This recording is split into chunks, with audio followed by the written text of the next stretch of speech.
one. Welcome, one and all. If you are with me, please do say hi. If you can see me, if you can hear me, I want to know. Please leave a hashtag live in the comments. Let me just double check on my phone to make sure that we are here. It's Wednesday. Facebook has not been kind to me this week with these live videos. Sometimes it goes live in the group, sometimes it doesn't. I think I can see myself in there. So let me just turn the volume up. I think we're good. All right, everybody, then let's get started because this is jam-packed. We've got a lot to get in this evening. Thank you very much for everybody that is tuning in live. For those of you that are going to be on the replay, leave a hashtag replay. If you're live, leave a hashtag live. It is currently 5 p.m. UK time on Wednesday, the 25th of September. So wherever you are in the world, if you're in Eastern time, so New York, that sort of area, should be 12 p.m. for you. Central time, obviously over in Los Angeles, a little bit earlier. We've got people tuning in from New Zealand. So it's very early in the morning on your Thursday. Wherever you are in Europe, Dubai, and everybody else, please let us know where you are tuning in from. Give your business a pitch and a promote and a shout out because you never know where your next future guest may be watching. And let's get started. First and foremost, I just wanted to give a big shout out to one of our speakers. There was a little bit of a tech snafu yesterday, and that meant that his video couldn't be part of our Tuesday sessions. Mr. Sean McGregor. So he sent me it, he uploaded it, sent me it, and we were able to get it up in the group this morning. Obviously, this is day 3, so I shouldn't really have to show people where to go, but I will because I know that we've got a lot of people joining us for the first time. But if you come into the group, the Facebook group, the Book Direct Virtual Summit Facebook group, scroll on down. So if you scroll on down here, and it is sat right here.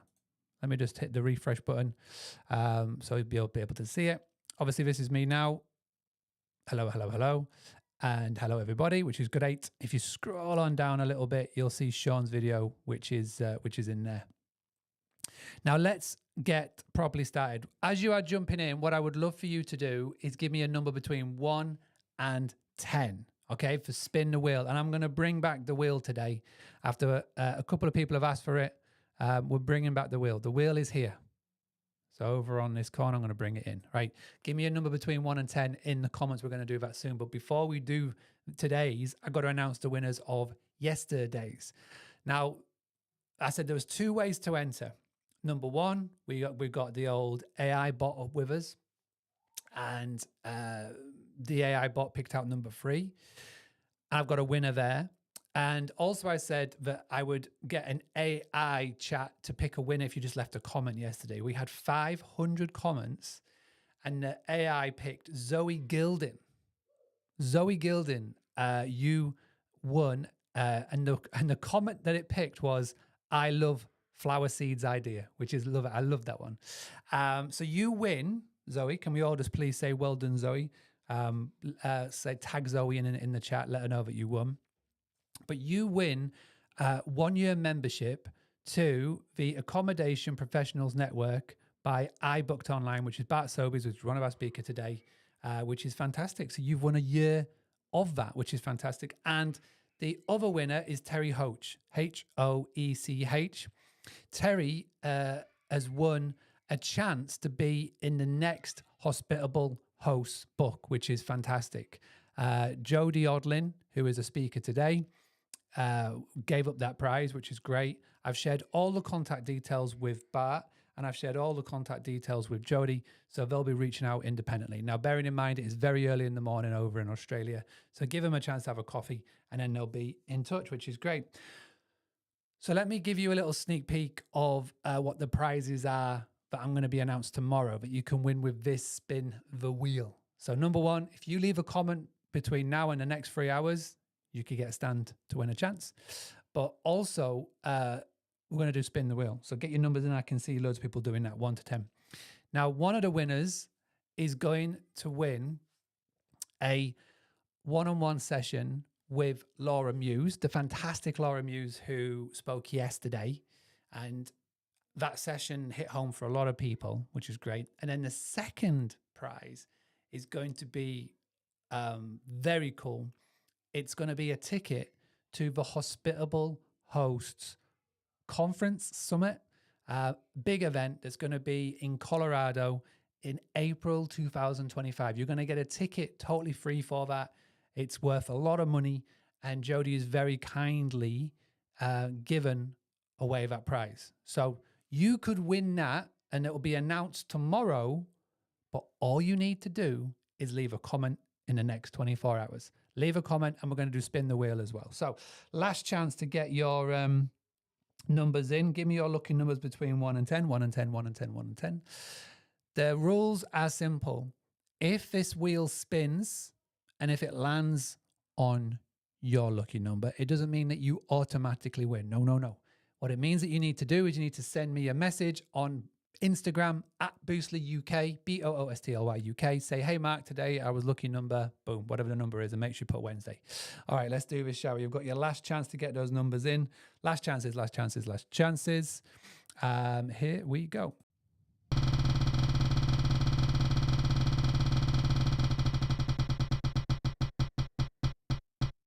Oh, no.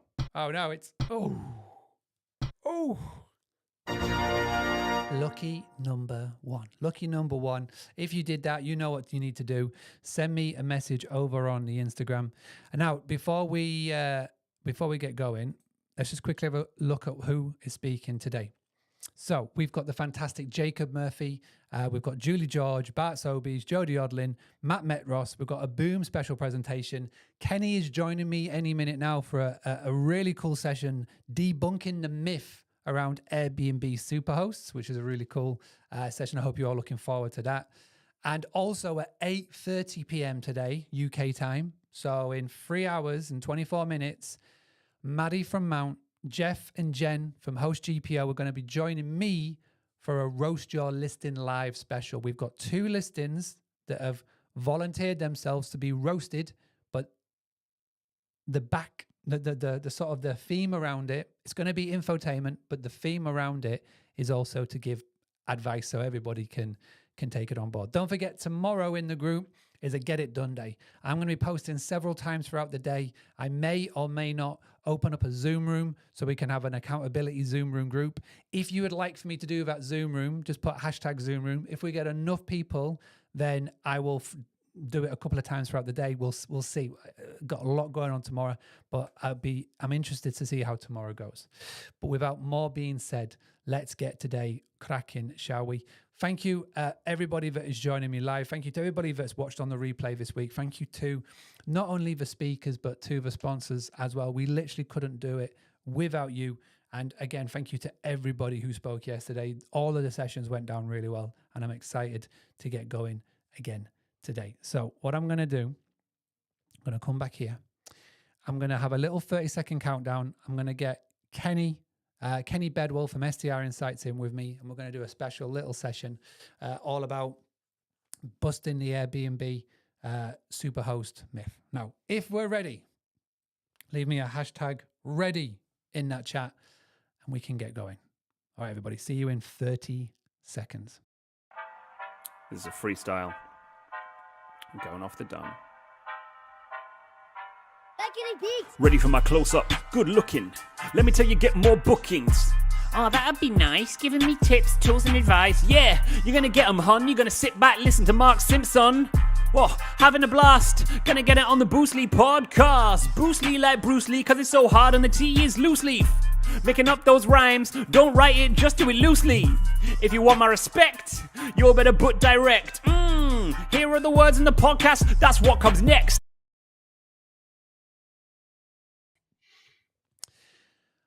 All right, everybody. So a couple of months ago, well, every 3 months, I see posts online from hosts, Airbnb hosts, short-term rental hosts, and they are showing off their Superhost badge. And the Superhost badge, I've said this for a long time, and I do a post every 3 months with this about saying how it is just very clever marketing. And the post that I put out is meant to be thought-provoking for a reason, because it gets people engaging, but changes people's mindset. You know, half the comments are, I agree, half the comments are, you're an idiot because, but then one of the comments was from the chap who is on my right, and he comes with data. right? And this is the cool thing, is that I can make up things on the spot, but he actually comes with the data to back it up. And I said, right, we need to get this on a video that'll be put out through the summit and we can reuse it for time. So Kenny, thank you very much. This is the video that we said we were going to do months ago. For everybody who's watching at home, just give a quick background on yourself, your company, and then let's come on, jump in with these numbers and this data. Sure. Thank you. Thanks for having me on, Mark.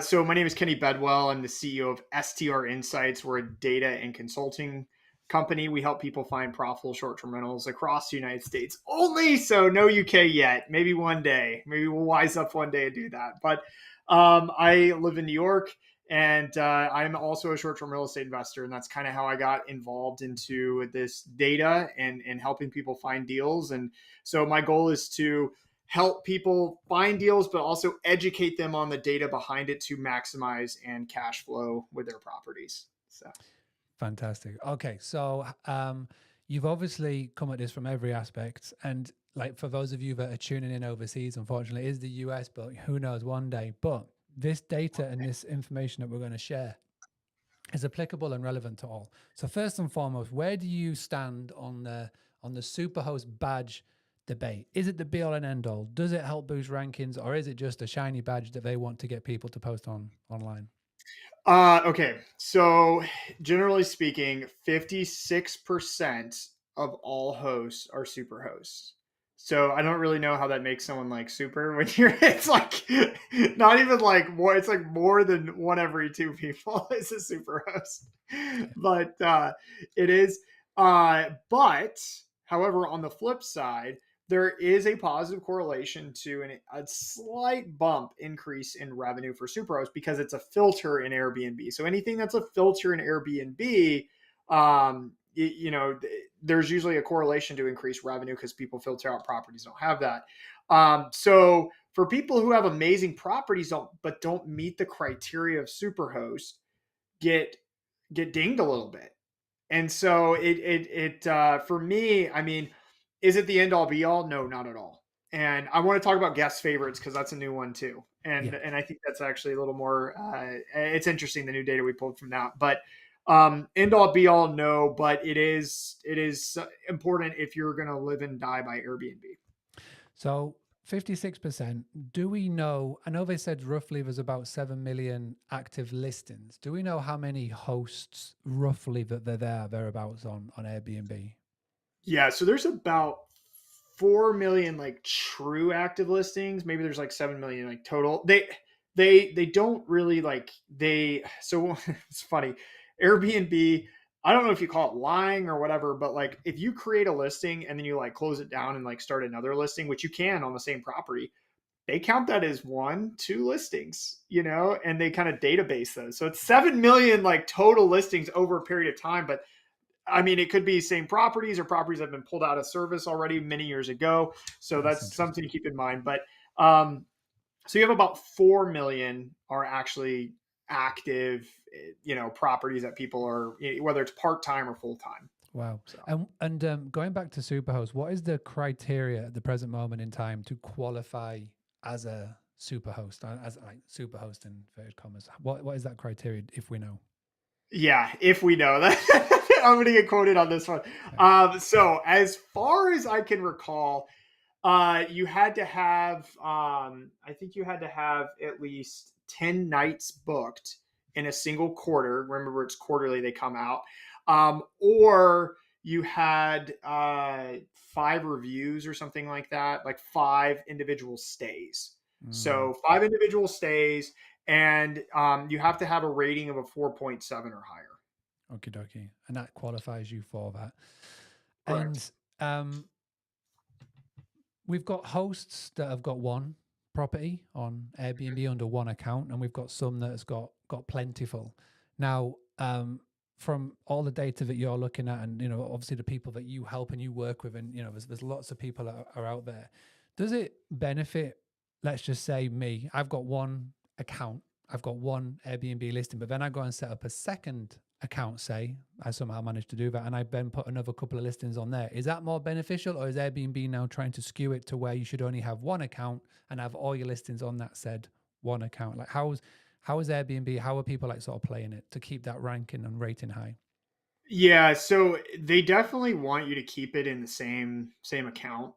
They don't want you to segregate it out, which is incredibly risky. So I'll give you an example. I had a guest. I don't know. I mean, they're obviously using AI to do this, but I had a guest one time. So I own properties too, for those listening who don't know me. And I had a guest message me about their stay, and they were like, "It was great, but we like found like a crack pipe on top of the fridge," and I was like. They're like, what? And I didn't say anything about the crack pipe, but then like literally 2 hours later, my entire listing account got frozen, like shut down. And I'm Mm. like, what the heck? And so like I call Airbnb support and they're like, yeah, like it says something like it's flagged like safety and all this other stuff. And I'm like, and the guy like he was kind of joking, like he found something that looked like a pipe, but it wasn't a pipe. And they had to get him on the phone to say that he was kidding to confirm to open up my listing again. But literally it was shut down like that from like a guest kind of making a joke with me. It's like what? So And so, but that's if bananas. it's all under one account, so all four of my other listings were frozen as well. Mm. That's the problem. So that's like a side topic, and I definitely, I really do want to delve into this like really one day, and I would love to have somebody from ex Airbnb support or Airbnb support to try and be on the call with us. Here is that obviously with their purchase of an AI company, and they are obviously going down a route of bedding into more AI. It the problem with AI is that it doesn't take jokes, and No. this guy is obviously joking. But that Yeah. one little slip of a tongue, it's hit the algorithm. They've suspended your listing. And what happens if you hadn't have seen it? What happens if you were just on vacation or a member of your team hadn't seen it and that listing had stayed suspended for X number of days? That's not just one listing, that's your whole account, right? It's it's Exactly. it's crazy. And you know what? There are so many people, like good people like you, that this is affecting. I've seen Danny Roosteen, who was an ex Airbnb employee. This exact same thing happened to him, and his account was shut down because of an emoji in a title. I and he had to go through all the rigmarole of calling and doing all the things to get it back. But right, we're gonna a little bit off topic. So Superhost, 56% of all hosts are super. So what's so special about that? But you're right that anything that is filterable will give you a bump. Now, let's move on to the guest favorite badge. Now, what do you know about that? Obviously, it's been around for a while now. And what are the stats sort of showing you from STR Insights backend? Yeah. So the guest favorite badge actually represents the top 20% of Airbnb properties based off of ratings and reviews. So not money, not performance, but ratings and reviews. So the average to be top 20%, you need to have a 4.85 rating and you need to have about 10 reviews to get a guest favorite label. We've seen a few like below that, but everybody else is pretty much above that to be a guest favorite. It is a toggle as well. And so we have seen an 11% increase in average revenue for those who are deemed guest favorites. Is that done every quarter as well as the Superhost?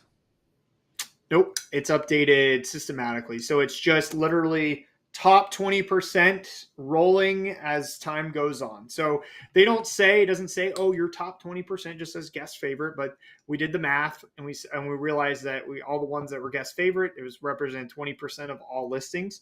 And then we looked at the characteristics of the ratings and reviews and saw like, okay, cool, you need to have a roughly this and that. So, and that's just, it's the same thing for top 10, 5 and 1, which is actually labeled top 10, 5 and 1. Crazy. But again, it's anything that is filterable, obviously is going to be a benefit to you. And I think like a little side note when it comes to it, and again, we see these posts all the time, always be checking your amenities and always be checking the things that you can add in onto the Airbnb backend, because they're adding them and changing them all the time. You've got to be sharp on this, and whether it's you or a VA or a member of your in-house team, you've got to always be on it. So I guess the best way to sort of conclude what we're talking about, bearing in mind the amount of years that you've been doing this now, the amount of listings that you look at, all the data that you view, if there's a host that's watching this and they're going, right, what should I be looking to tackle next? What should I be looking to do on this platform, on this Airbnb platform next? What would be like some little quick tips that you could just give to somebody that they can go and implement after watching this video? Yeah, so Airbnb is really trying to force you to be on their platform, right? So like if you are split between two platforms like VRBO, Airbnb, maybe even you have your own direct booking site, and you're not getting reviews and ratings in Airbnb, they're going to punish you. They're going to ding you in the rankings, and also, you know, like the algorithm and things, and they're just not going to promote your property because it's not considered reliable. So the biggest thing that I tell people when it comes to those kind of issues is you need to prove yourself, your worth essentially to the algorithm, prove that you can make Airbnb money. So the best thing that you can do to do that is to get as many reviews as you can from your, you know, every single stay. So try, meaning including your messages, asking guests to leave your reviews. I even started, and here's a secret hack on how I got to 90% of my guests leave me reviews now. I even started text messaging my guests. So a lot of people don't use the app. They don't communicate through the app. And I'll see guests that I'll send all these messages and they'll never respond. They'll never say anything. They come and stay and go and great, but they'll never get a review from them. I started texting them, hey, do you mind leaving me a review? Here's the link. And they leave me the review, making it more personable for them. And so my advice is make, you know, if you're going to be on multiple listing sites, you're going to have a direct booking site, that's great. And you should do that. But Airbnb will punish you. So you got to reverse that by trying to get as many reviews as you can as possible when you do get a booking in Airbnb. So one of the cool things with the SMS, and that's a really cool tactic and tip, is that there are some property management software tools, PMSs, that give you the ability to send an SMS. Some even give you the ability to send a WhatsApp, and it can all be set up automated. Because you're right, I know personally speaking, when I've booked a stay on Airbnb, I don't even look at any of that information. Like, I know where we're going to be, we're going to time, we'll check it for gate codes, etc. But for the most part, we're not checking any of those. But if someone was to send me an SMS, I'll go, oh, that's cool, that's different. Again, when everybody zigs, you zag, and that's a real cool way. But again, I think it all depends on where you are in your journey.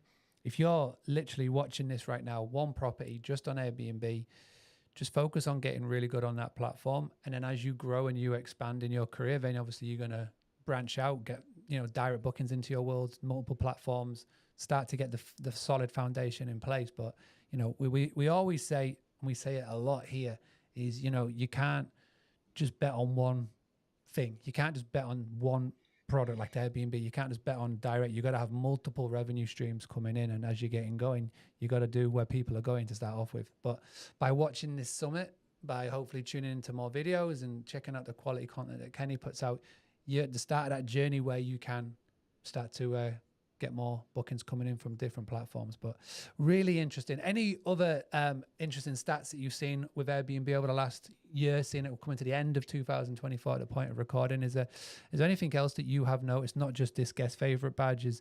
Is there anything else that you're sort of keeping an eye on for yourself, for your own properties, or just for STR Insights? Yeah, I'm always tracking the amenities, you know, and seeing like, okay, they've added these particular amenities to the check boxes. Once they add them to the check boxes, we can then really start seeing the data and the correlations. We run regression models and a bunch of nerdy data crap to see like what's going to, you know, what are the results and what are we going to get? And so I've really been, all the unique amenities they're adding is really fascinating, and to see like what impacts they have on revenue. And so it's, you know, like things like bowling alleys and outdoor bowling alleys and things like that are actually really positive. And obviously there's a lot of other things that can impact revenue, and I get that, but it's the amenities and staying, I like what you said earlier, staying on top of those things, because they're adding more and more all the time, and they don't tell anybody. So it's just all of a sudden there. So. It's mad, isn't it? Because, you know, all of a sudden, and you just see so many people on social media and in Facebook groups that are just adding in pickleball courts, or they're adding in, you know, mini golf courses in the back. And it's hard for a host to be able to focus on where their attention lies, especially, let's just say you're in the management game. you go and add just a ton of properties, or do you look at quality at the moment? It's a really hard sort of place to where you put your attention to. And this is obviously where a tool like STR Insights comes in, because then you can, you're not just going to make assumptions. You've got the data behind you that can prove it, but not just like on an overall USA level. You can dial it down to a state, a town, a city, which will give you some really good data that will be able to help your decisions. So before I let you go, just give us a quick pitch, 1 minute, 2 minutes, however long you need, just to tell us about STR Insights, what you've got coming up in the future, and where can people go and find out more information. Yeah. So I'll say this. If you are a US based investor, or if you're even in the UK, I've helped a couple of people from the UK and Europe invest in the United States. We have a service, and this is really where we've pivoted to recently, Mark, where we help people find actual deals, because that's the real crux of the issue is, great, I've got the data, but how do I take that data and find things that are going to make sense? And so I'm kind of pitching our services here and saying, like, we can help you, whether that's getting you connected to our data or actually walking you through the entire process and helping you find deals, or just doing it for you, 100% for you. So if you're interested in that, you can check out our website. You can message me, DM me. We've got a solid team of deal finding experts who can help you know, like, what amenities to add, where to look, what markets aren't saturated. That's a whole nother topic to dive into. So Wow. where to stay away from. Man, that's a fun reel to put out. People get offended on that one every time I do that stuff. So anyway, and where to actually go to. So that's our services kind of wrapped up there. So if you have any questions, feel free to DM me at Kenny_Bedwell on Instagram, or Kenneth Kenny Bedwell on Facebook. So amazing. Brilliant. And that's strinsights.com. That's strinsights.com. Yeah. Perfect. All right, Kenny, thank you very much for that. Right, back on with the summit.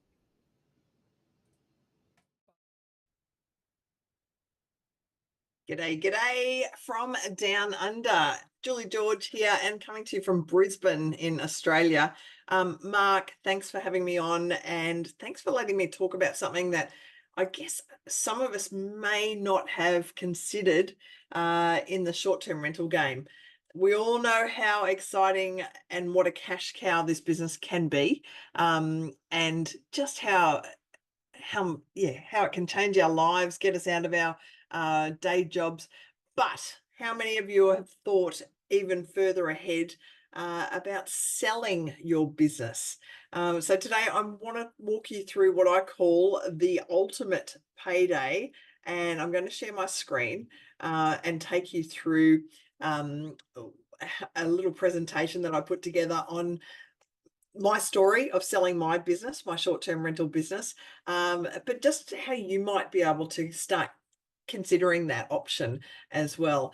I know I hear a lot of you suffering from burnout, or the days that you've had enough of guest complaints or dealing with owner issues. You probably think about this quite a bit, but I want you to start seriously considering what the ultimate payday looks like, and just what is involved in selling your business. Who are the buyers that are out there looking for a short-term rental business? Is your business saleable? Does it rely solely on you as well? That's the other big thing that I often pose to my coaching clients.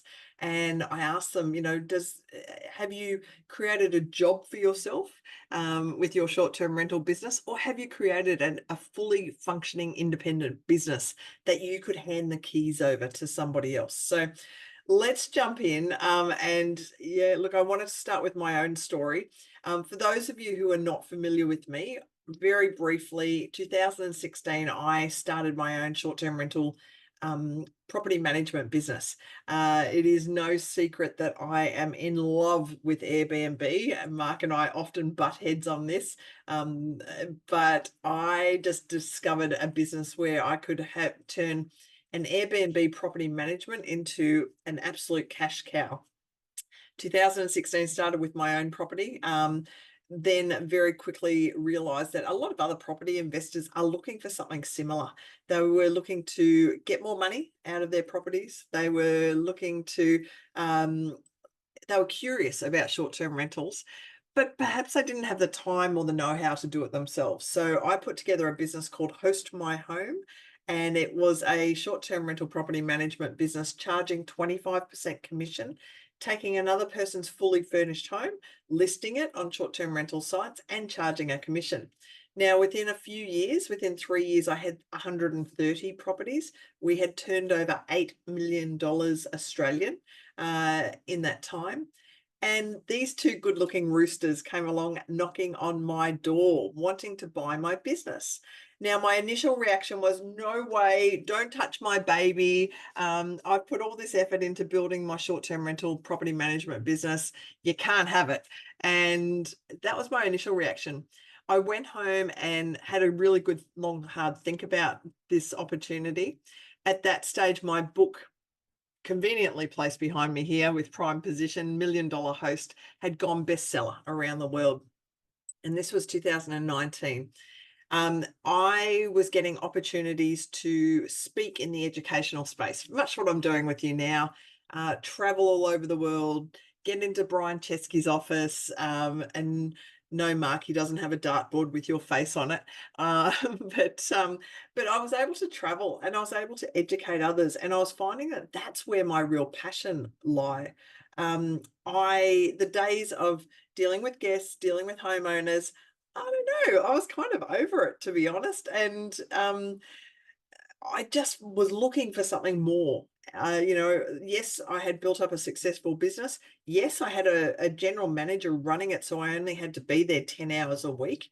But the idea of having financial freedom, having an opportunity to go off and do my own thing, it was very attractive. So when the next day, I decided that I was going to talk to a broker, a business broker, and I listed my business officially with that business broker. Now, that was probably the biggest mistake that I made. Why? Because it cost me $10,000 to do so. Yes, she suggested that we put together a pretty brochure, a pretty prospectus, and we contact maybe one or two other buyers in the market. Now, we didn't put it out to the public, but we actually went and approached a local real estate agent that had interest in starting a short-term rental division, but just didn't quite know how to do that. And so we went and approached them. They were interested. They made an offer as well. However, I suspected that that real estate agent was probably going to take my 130 property portfolio and perhaps turn that into a long-term rent roll. So I wasn't all that keen. I went back to talking to the boys from Home Time that you see on the screen right now. And those guys just really reassured me that they were going to look after my baby. They were going to keep the team as is. They were going to keep the name as is. They were going to look after the guests in a smooth transition. They were very smart. Now, they wanted me to stay on for 6 months in a transitional role as a manager. So, in fact, what they actually were able to do for me was to pay up about 2/3 of the sale price that I can't disclose, but wink, wink, nudge, nudge, it was pretty good. And they were able to do that on the settlement date. But then the last third of the sale price was an earn out option. And this was quite interesting. So for 6 months, I worked with them. And what we did is we went halves in the profit until I had earned the amount of money to cover my sale price. So really interesting concept, very smart by these guys. And part of the sale, they gave me a big share portfolio in their company. Why was that smart? Put it in the chat if you can think of why it was so smart of them to do that. For those of you who are still wondering, it is because that way I was not going to start another business in competition with them. Yeah, sure, there was a non-competitive clause in the contract and all that type of thing, but they don't hold a lot of weight, those non-compete clauses. So by doing it this way, giving me a share portfolio, it just secured things, reassured them that all is good. So I ended up selling to these two young guys here, Home Time, one of the biggest property management companies in Australia. And they stood by their word. They were really fantastic. They looked after everything. However, 3 months after I left the company, so I did my 6-month period, 3 months later, COVID hit. Now, it could not have been better timing for me personally. Sucks to be them, sucks to be home time, because unfortunately, that 130 portfolio was reduced down to about 80 in the peak of COVID. All right, but I guess what I am getting at here is it is possible. So I'm going to ask you, have you thought about an exit strategy? Have you thought that far ahead? Have you got a business plan in place? And this is something that I recommend and my coaching clients to do maybe every 6 months. Sit down and reassess your business plan. Have a look at yourself, your role in the business. Are you happy? Very important. Are you happy? Are you living the life that you had dreamt of? It's really important to get that spot on. If not, it is time to reassess and look at something else. But we need to look at your exit strategy. Very important question for you. I want to know, is your business self-sufficient? Because this is not only for selling your business, but it is, there's no guarantees in life. If we go out and get hit by a bus tomorrow, and I'm sorry, but life, death, taxes, they're all guaranteed in life, in this world. But if you go ahead and get hit by a bus, what happens to your business? We want to make sure that you've got measures in place. Your business is structured. Your business is automated. Automated, not complicated, is my theory here. But you need to make sure that it is ready to go and the keys to hand over if something bad happens, or if someone comes knocking with a big fat check. So who are the buyers in our marketplace and how much are they willing to pay? Good question. Let's run through the different options and just see. You might want to take some screenshots on this, or there might be a recording. But real estate agents, I really want you to think about people that, like I approached, that are wanting to diversify their businesses. Add stock into their property portfolios. They're looking to diversify, but they just don't know how to start or where to start. They are going to work off a rent roll valuation. Now, this is typically 2.4 multiplier of the management income, yearly management income. So if you want to very quickly work out your business valuation, look at your management income, times it by 2.4. Okay, our other buyers in the market, entrepreneurs looking for a business opportunity. There are so many people out there buying franchises, buying businesses. They've got that entrepreneurial mindset. They just need the business in a box delivered to them. Is yours perhaps it? Now, these guys are valuing a little differently. They're looking at the profit of your business. Profit times 3. Okay, so that's the industry valuation at the moment. Now, these multipliers can vary depending on location. They can vary on your business setup. I've seen businesses that have been offered a lower multiplier because they're so complicated. They're not organized. They are messy. If you've got a very streamlined business and you've got some good software, you've got great contracts in place, you're going to get a higher multiplier. It can be up to 5 times the profit. Okay, and the other one that I want you to think about, current STR, short-term rental business owners or serviced accommodation business owners. Could be somebody right now on this webinar and listening in. Maybe it's a Boostly contact that you may have, but someone who understands the industry. They recognize the hard work you put in, and like I've got there, they might offer you to stay on. So this is also at the same valuation. All right, so they're your buyers. They're the people that are out there looking. And at the moment, I see a lot of activity in the North American market. There's a little bit of a buzz going on in Australia and Queensland, especially, and the UK market. I know of some people looking to sell over there. So if you're thinking of buying, I want you to get in touch because I think we might be able to connect the dots somehow. All right, so you want to sell, Now what? This is where I want you to really take notice, even if you're not considering selling, because you need to think about preparing your business for sale. You need to know why you're selling. Okay, what are you going to do after you sell? If you're going to sit on the couch and become a couch potato, it's probably not the best idea. But if you have got other interests, if you've got something that you want to pursue, maybe it's time to sell if your passion has changed. You need to do a massive self-assessment.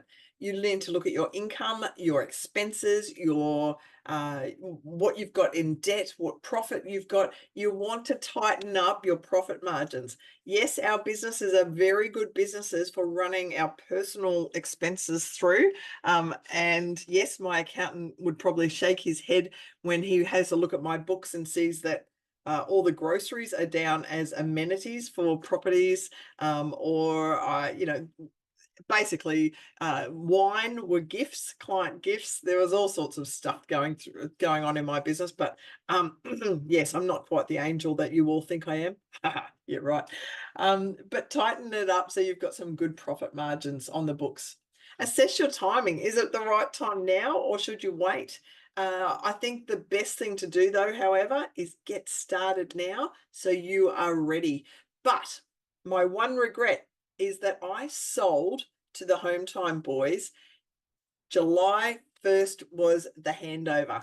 Now, July in Australia, in Cairns especially where I was, is our biggest month. Why did I not wait one more month and then collect all that management income for that month? Anyway, if I went back, that's probably what I would change. All right, what I want you to do is also consult professionals. Talk to your accountant, talk to your solicitor, your lawyer, talk to me. Get on. I'm going to offer everybody here a 15-minute free Zoom. You're very welcome just to get on a Zoom with me one-on-one, and let's talk and see whether you're in the right position to sell your business. And then you've got to put together a great prospectus.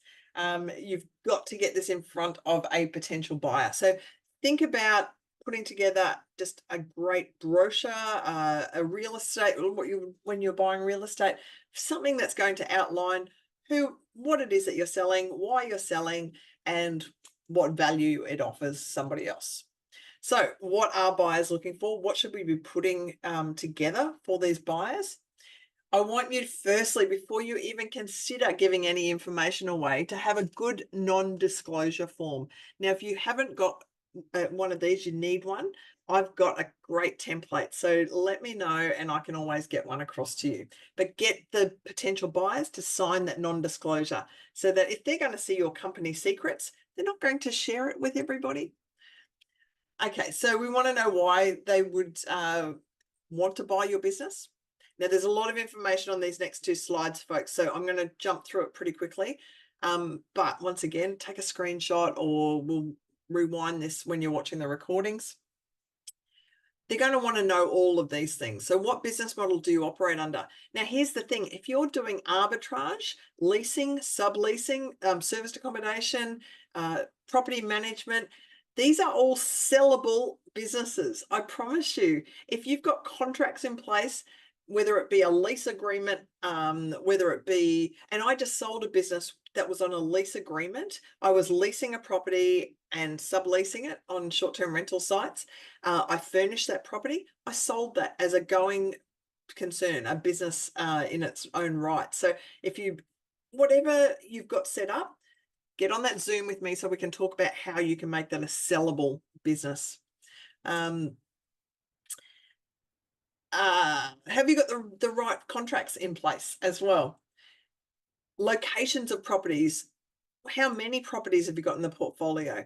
How many are active properties? Because some of them might sit there and then being used by homeowners part of the year. What booking platforms are their properties listed on? What direct booking sites do you have? They're going to ask about your management fees. What sort of income streams does your business have? Are you making money through extra income streams? What expenses do you have? Software? What employees do you have in the business? Do they have contracts? Are you renting or leasing an office space? Are there other equipment or vehicles involved in the business? And would you stay on?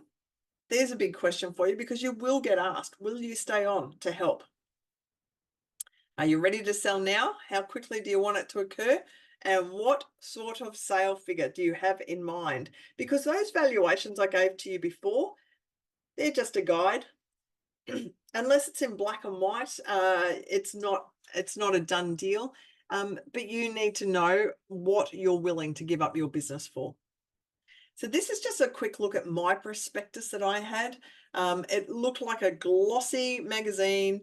It just had a few things like what is it that I'm selling, all about the success, the profit, the assets, the income streams, possible income streams that I hadn't tapped into yet, consumables, how that worked, contractors, all sorts of fees. And then, of course, I also threw in there, so if this business is so great, why is it for sale? And that's where I went on to talk about, well, I've changed my path. Personally, I've become a published author. I'm a speaker. I am doing education more than I'm wanting to be involved in the day-to-day running. Folks, that kind of wraps it up. I hope I've been able to give you a little insight into selling your business and the ultimate payday. As I mentioned before, I'm available. Please do not be a stranger. If this has sparked any interest in your brain at all, let's jump on a Zoom, one-on-one Zoom. Tell me about your business. Tell me about what your situation is. Tell me about what your dreams are. What could you do if you didn't have to be running your business day to day? I would say thank you to all of you who've jumped on today. Also, if you want to book in that Zoom, I'm going to make sure you get a free copy of the ebook, the $1 Million Host ebook as well. So just jump on and get my details here, or you can connect with me on any of the social medias. I am available on Facebook, Instagram. I even do TikToks, all sorts of crazy stuff. But folks, thanks so much for tuning in today. Mark, thanks very much for inviting me. And yeah, I look forward to maybe connecting with some of you very soon. Thanks, guys. Bye for now. G'day. Whenever I hear that, I know Julie George is on the end of it. Thank you very, very much. Amazing session. And again, the premise of this is to make you think differently, whether it's Kenny, the chat that I had with Kenny a little bit ago, or whether it's about selling your business. I want you to think a bit differently. Like, nobody really starts a business with the end goal in mind, right? Nobody really thinks about, well, I'm going to exit this. Not a lot of people anyway. You're just about surviving to start off with. But even if you don't plan on selling your business, to build a business that is buyable means that you've got a very profitable business. It's got multiple revenue streams, and it's just a nicer place to be. And again, a big inspiration for me on this topic was Clockwork by Mike Michalowicz. You know, he's a past speaker at the summit. I'm a massive fan, and that book sparked everything for me on how to build a business that is clockworkable and not one that you're thinking about 24/7. And Julie is, one of the leading people in this. And you may be thinking, well, it's all right for Julie. Julie George is, the $1 Million Host and all that stuff. But doing this in Australia is so hard to do, right? And it's, I've always said this, people in Australia and New Zealand, they're about 5-10 years behind on a technical standpoint and everything, like the way that maybe people in America or UK think. So for Julie to do this there is huge. And, I'm a massive fan, and, and she's gone on to help so many people and part of the Hospitable Host, shout out to the Hospitable Host crew. So thank you. And can we all just put thank you, Julie? G'day in the comments, whatever you want to put. So I wanted to keep it in Australia, and I wanted to keep it with another Hospitable Hostie, the founder of Hospitable Host. And if you don't know what that is, you will definitely know more about it very, very soon, because Jodie Odlin, used to be Jodie Sterling, came up with the idea, and not only has come up with an idea, has run with it. Now, how many times in your day, in your week, in your month, in your quarter, in your year, do you go, oh, I've got an idea? But how many times do you actually act upon it? Not a lot. I know I have loads of ideas, but I don't really act upon them. Jodie did. And what has come out of the other end is a massive community, and it's just thriving, right? And I asked Jodie to put together a talk for this summit. Jodie was based out of the UK, is now based out of Australia. So for her to do this is massive. Time zones nearly got the better of us, but it didn't in the end. And I just want to say thank you very much to Jodie for everything that she's done for the industry and for our community. It's massive. So I'm so glad to see her now stepping up and speaking on stages, virtual stages, and showcasing her knowledge. So let's get straight on. I'll come straight back afterwards and I'll introduce our next speaker. But can we all please say hi Jodie, or thank you, Jodie, in the comments, and we'll be back very soon. Hi, everybody. My name is Jodie, and I just want to thank you all for joining me today at the Virtual Summit. Firstly, let's give a big shout out and cheer to Mark Simpson for putting on yet another amazing event, for bringing in all these fabulous speakers. And for me, I want to say thank you to him for asking me to participate as a speaker this time around. But before I start my slides, I want to share something with you. You've probably just been sitting down watching all of these fabulous speakers. It might be time to get up out of your chairs, or if you want to remain seated, do some movement. So the power of movement activates your brain and gets it ready for learning. So we have some nerve endings in our ears here. I'm going to get you to start rubbing those. I've got some music and we're going to do a little bit of movement, and let's get you ready for this next session. So let me put my music on. Let's go. Well, my friends, the time has come. Remember, this is a virtual summit. No one can see you. Only you can see me. The work to be done. So have a little wiggle. Remember those ears. Everybody sing and Give them a everybody rub. dance. Lose yourself You can give in them a wild pull. romance. We're going to party You can dance and rub your ears at the same time. If you've ever seen a Tony Robbins event and they're all up dancing, they're not a bunch of crazy people. This is what they're doing. They're activating their brains with movement and getting ready to learn.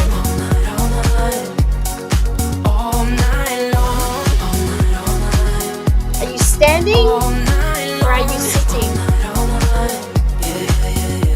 Remember, no one can see you. all in the street. This is a really good way to get you started Life is for a good, new session. wild and sweet. Let the music play on. All right, Feel it in your heart and feel it in your bit soul. let's give Let the those ears a rub music take again. control. Go to party, caramba, fiesta, forever. Come on, All right, that's probably enough of that. So go back to my first slide. My name is Jodie. In my presentation, I'm going to introduce to you an amazing group of people called the Hospitable Hosts.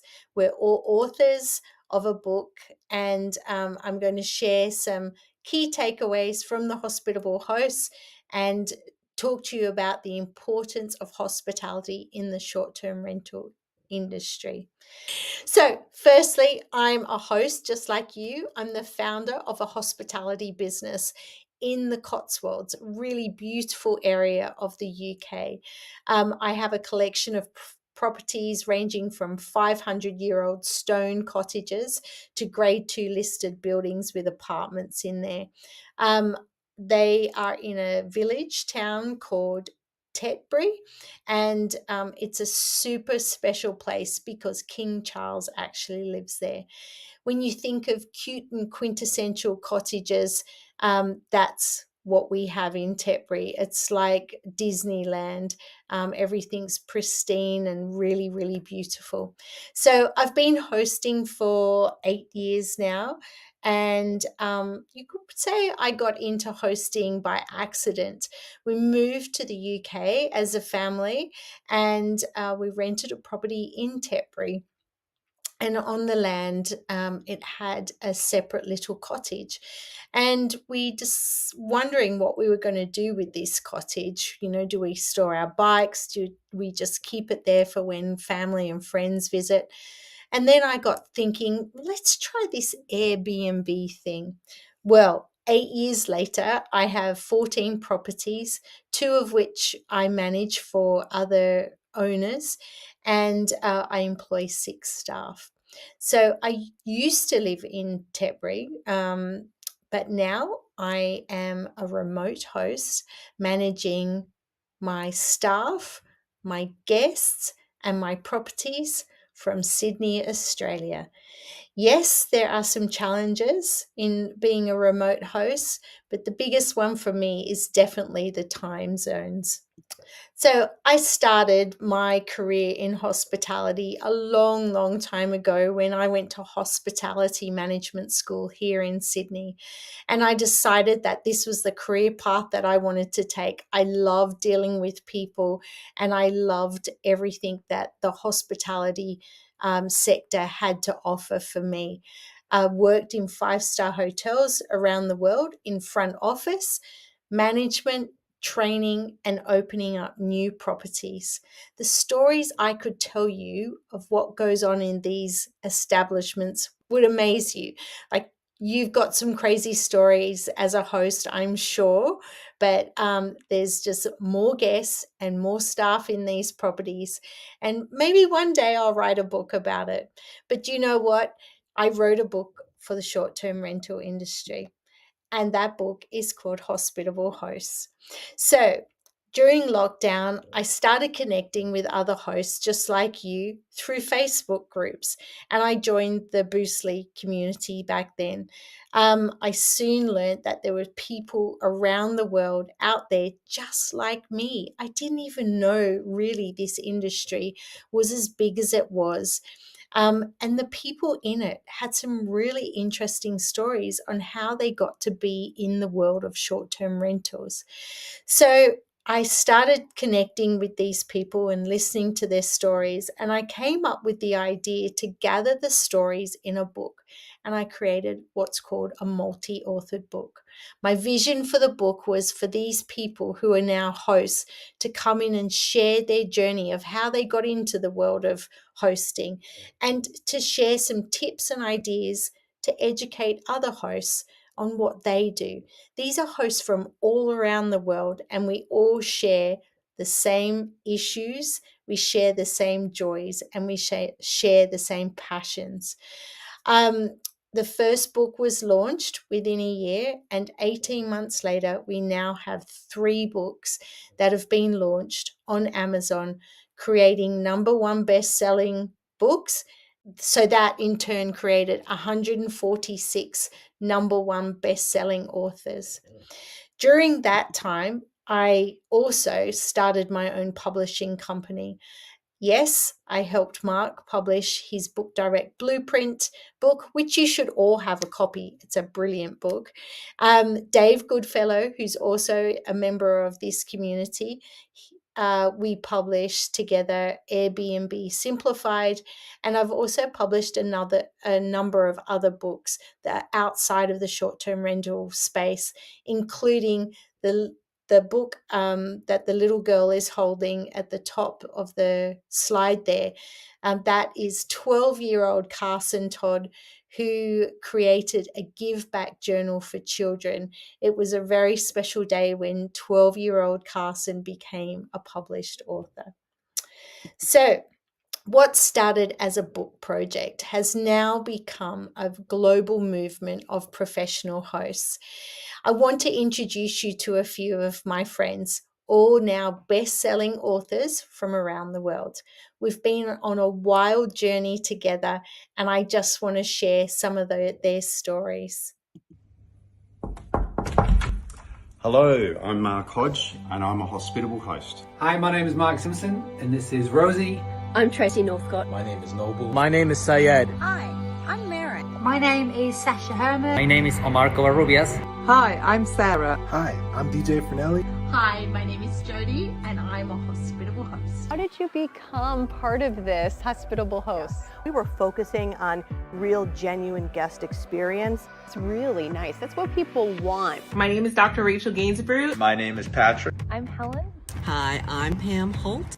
I'm Tatiana Taylor-Tate. My name is Cale Delaney. My name is Erin Lenhard. Hi, my name is Rubin Kanya. Hi, my name is Geraint, all the way from Wales. I'm a hospitable host. Hospitable host is a community. Oh, we'll see about that. That's right. Hi, I'm Katie. I'm Rebecca Cribben. Hey everyone, this is Mike Brown out of Dallas, Texas. My name's Meredith. I'm Tanya Rudy. Hi, I am Raph. So we are talking about hosts in Australia, South Africa, in the UK. Hi, I'm Kim Herline. Hey everybody. The name's Sevilla, Vinci Sevilla.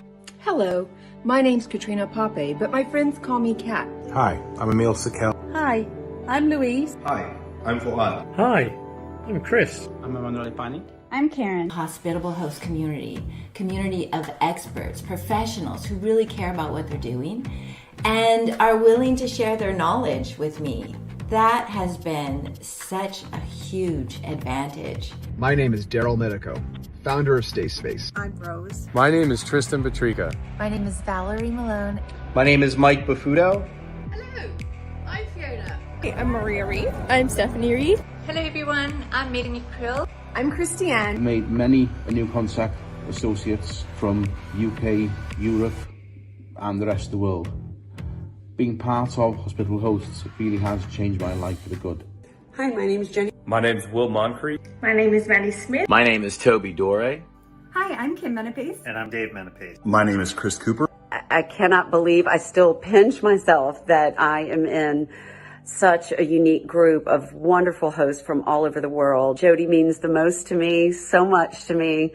She's a wonderful friend, and I'm so happy for her and all of her successes. I'm Stacey St. John. Hi, I'm Paul Anderson. My name is Mariah Rockman. My name is Jen Leviser. My name is Tracy Tillman. My name is Debbie Todd. So being a published author means a lot to me. It's got me in front of a crowd of people that I never would have imagined would have been interested in talking to me before about my holiday-let business. My name is Brenna Coral. My name is Karen Guildford. Really the biggest thing that came from it is a sense of accomplishment. Not only just becoming an author, but realizing we have done things that have been hard and have enabled us to help other people. I'm Liam. My name is Marky. My name is Elena Stepanova. Hi, I'm Josh Plymouth. Hi, my name is Plaxi Bajinska. G'day, I'm Tim Mortimer. To me, being a hospitable host is about being part of an amazing community that cares more about the people and the experience of our guests than about just making a profit in the bottom line. People with an idea can grow into something amazing worldwide and be changing our industry one standard and one expectation and one welcome gift at a time.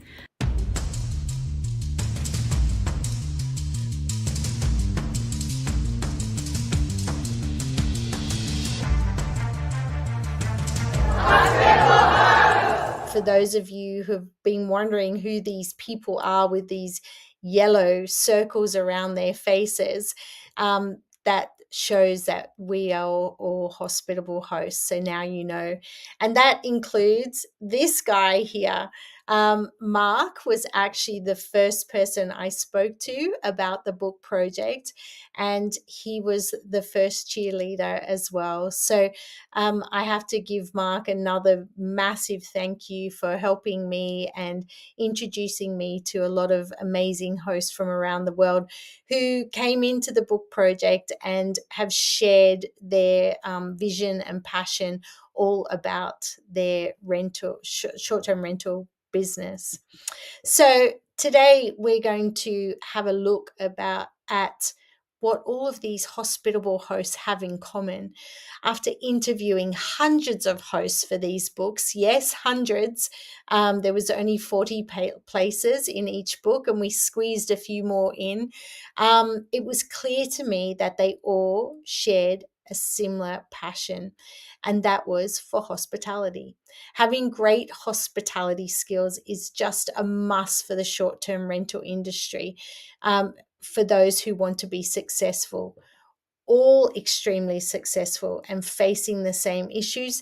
They have that one thing in common. They do share that same passion for hospitality, and they know that it's crucial in today's market. Why are good hospitality skills a must for you to have a successful short-term rental business?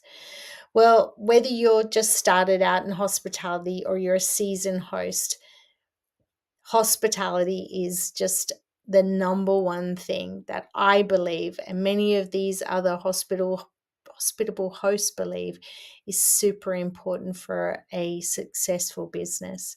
So let's take a look at why hospitality is so important. So excellent hospitality creates memorable experiences for guests, making them feel valued and appreciated. This positive experience increases guests' satisfaction, leading to repeat bookings and positive reviews. We all love those reviews, right? In a crowded marketplace, outstanding hospitality sets hosts apart from the competitors.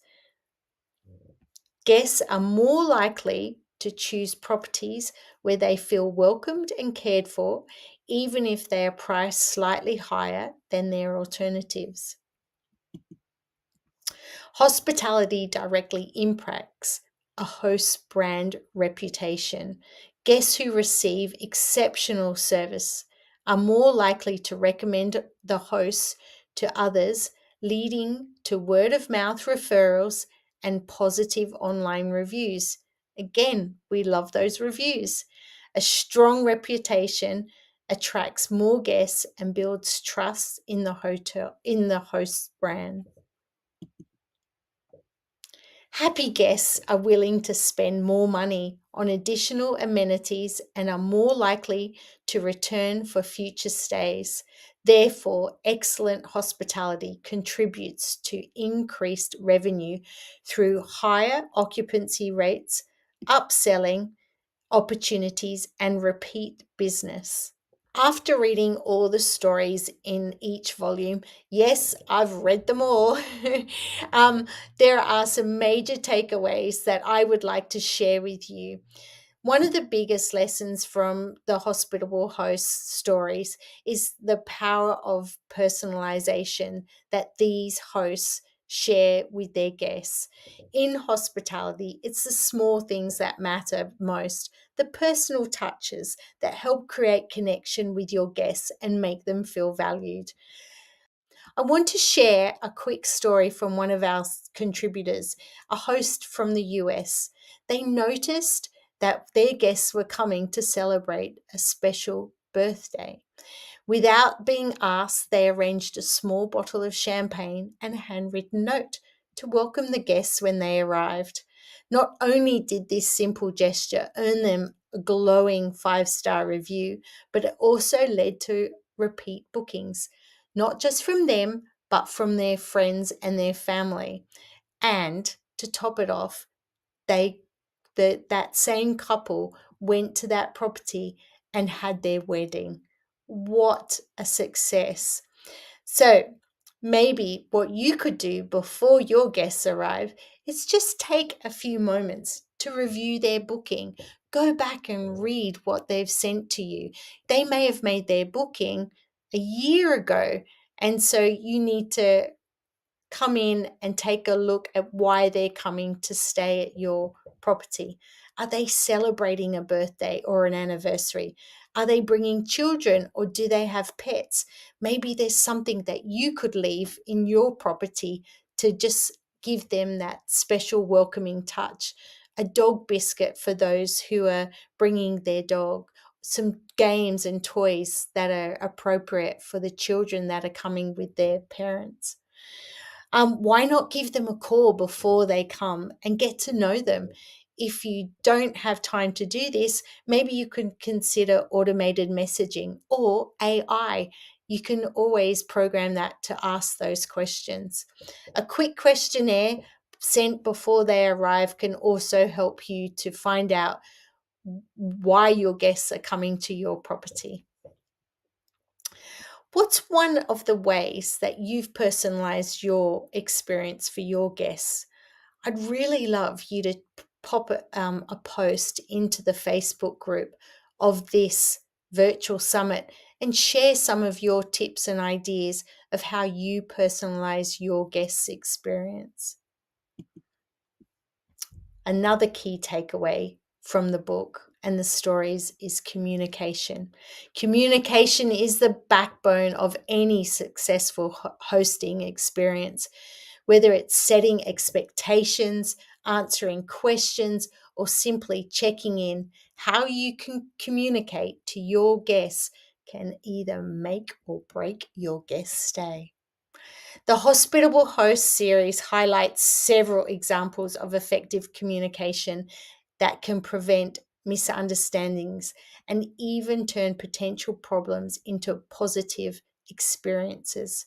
For instance, one of the hosts dealt with a power outage at their property. Instead of waiting for the guests to complain, they immediately reached out when they knew that this was an issue and offered alternative accommodation. But the guests were happy through the whole entire process because the communication was there. And even though they had no power, they still left a positive review despite the issue. One thing that you could do for your guests to improve your communication is to respond promptly. Set goals for yourself to respond to any inquiries within an hour. Many of the platforms, the OTAs, they even rate you, don't they, on the time that you take to respond to your guests. Another way is to be proactive. Reach out to your guests again 24 to 48 hours before check-in. Confirm that you are expecting them to come and stay, and that will also give them time and an opportunity to ask any questions that they may have. During their stay, a simple "how's everything going" message goes a long way. Sometimes automated messaging is good for that. Setting it up for maybe the morning after their check-in is a really great way to just check in with them. It also gives them an opportunity to let you know if there's anything going wrong, so you have a chance to be able to fix it before they check out, leave, and leave a bad review. There are many stories about building a brand and how important it is, and it sets you apart and creates emotional connection with your guests. It's not just about a logo or a color scheme, it's about the story you want to tell. Some of the most successful hosts have built strong brands that reflect their values and their unique experience. For example, a host in Mexico transformed his rustic cabin into a wellness retreat with a clear focus on relaxation and mindfulness. Every element from the decor to the welcome pack reflects his vision. Wonder what you can do. Start maybe by defining what makes your hosting style unique. Is it your attention to detail, the local experiences that you offer, your eco-friendly approach perhaps, like Cat Pape? Once you've defined your brand, be consistent. Use the same tone of voice in your communication. Have a cohesive look and feel on your online listings, and make sure the guest experience aligns with your brand promise. Handling guest feedback is a vital way for you to gauge the success of your business.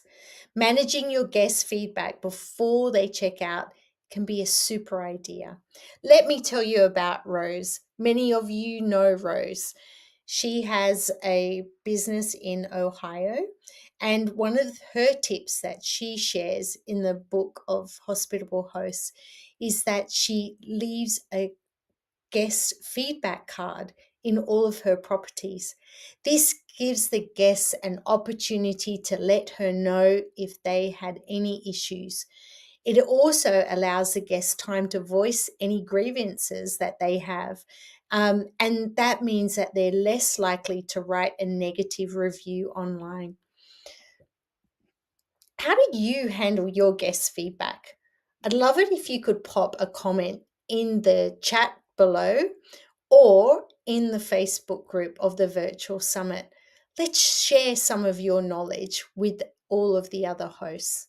Many of the hospitable hosts get their local community involved in their businesses. So what does that mean? Get out and meet the community. Eat at the restaurants. Get your hair cut at the local hairdressers. If you go and get to know the locals, you can recommend them with authenticity to your guests. It also is a great way for the locals to learn about you and your business.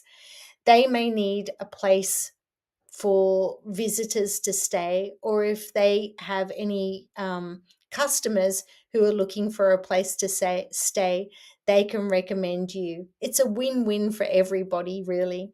One of the ways that I get my local community involved in my business is I've gone around and set up some discounts and offers at the local cafes and restaurants, hairdressers, and even the pet store, because Tetbury is a big dog place.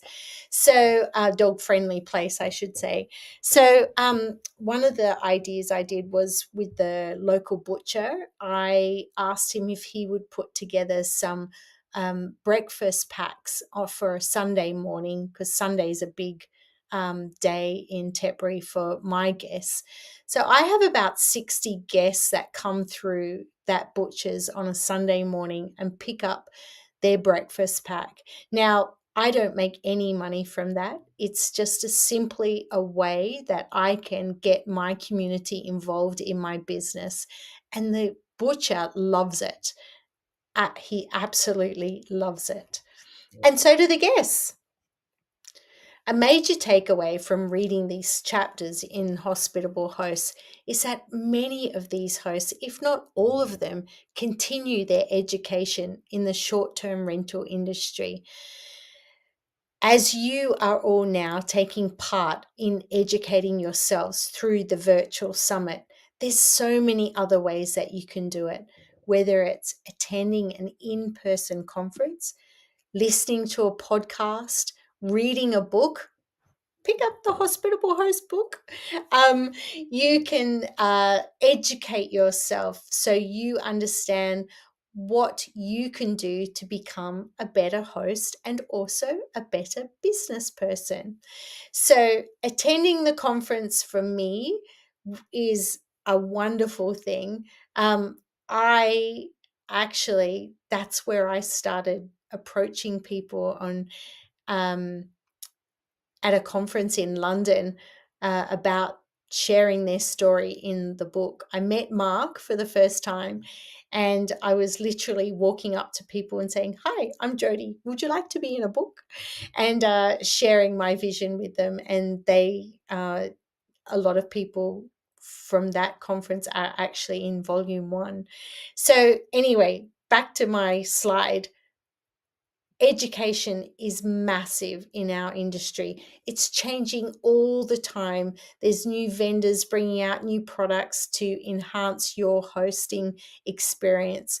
However, I must really emphasize, you can go to conferences, you can listen to all the podcasts, you can read all the books, you can attend these virtual summits. But like Hospitable Host Vinci wisely stated, the application of knowledge is power. And what does that mean? Making sure you implement what you've learned at these summits, what you've read in the books, what you've listened to in the podcasts.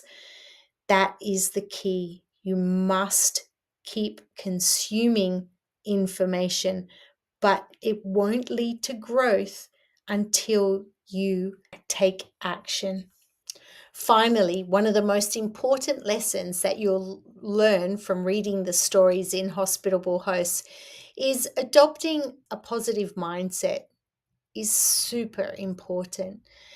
being a host is pretty tough, right? I get that. I'm a host. And now being on the other side of the world, my guests don't know that I'm in Australia.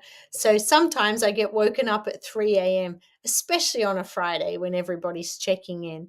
I do have people on the ground and my team is wonderful. However, they still want to reach out to me being the host, but that's okay.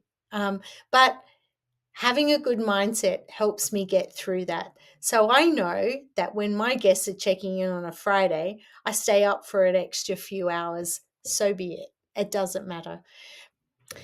But hospitality isn't just about being a great host, is it? It's about running a sustainable and profitable business. Several of the hosts in the series share how they manage their finances, optimize their pricing strategies, and stay updated on industry trends. For example, one of the hosts shares how they use dynamic pricing tools to adjust rates based on demand and competition, which maximizes their revenue while keeping occupancy rates high. Now, we've all heard the stories about dynamic pricing tools. Have you got a dynamic pricing tool in your business? Maybe that's one way that you could develop a more business mindset. Maybe you could keep an eye on your financials, track your expenses, understand your profit margins, and reinvest in your property where it makes sense. Leverage technology. There's so much out there that's supporting us hosts. I've said it before. Use a dynamic pricing software. Automate and streamline your operations. And so that frees you up for more time to do what really matters, providing great guest experience. So by now, you probably guessed it. I love stories and I love storytelling. And I would love to find out what's your secret sauce for your hospitality business. So go head over to the Facebook group. Mark has approved that you can do this. Please share with the community how you dare to be different in your business. Let's share the knowledge, share the stories. So please go across to the Facebook group and do that. Now, those are just a few of the powerful takeaways from the stories of the hospitable hosts. Hospitality is an ever-evolving industry, and there's always room to learn and grow. Whether you're personalizing your guest experiences, communicating effectively, or building memorable brands, the lessons from these stories can really help you succeed. If you haven't already, I encourage you to grab a copy of Hospitable Hosts and dive into the wealth of knowledge that it has to offer. Please follow our journey on Instagram. It's at Hospitable Hosts. You can also scan that QR code on the screen. And I just want to say again, thank you for all joining in the virtual summit. And I'm going to just share some other photos of the incredible authors, all celebrating becoming #1 best-selling authors. I'm going to put my music on so you can enjoy the rest of that song. And thanks again. All night long. All night long. All night long. All night long. Everyone's dancing their troubles away. All night. Come join your party. Dance to the music.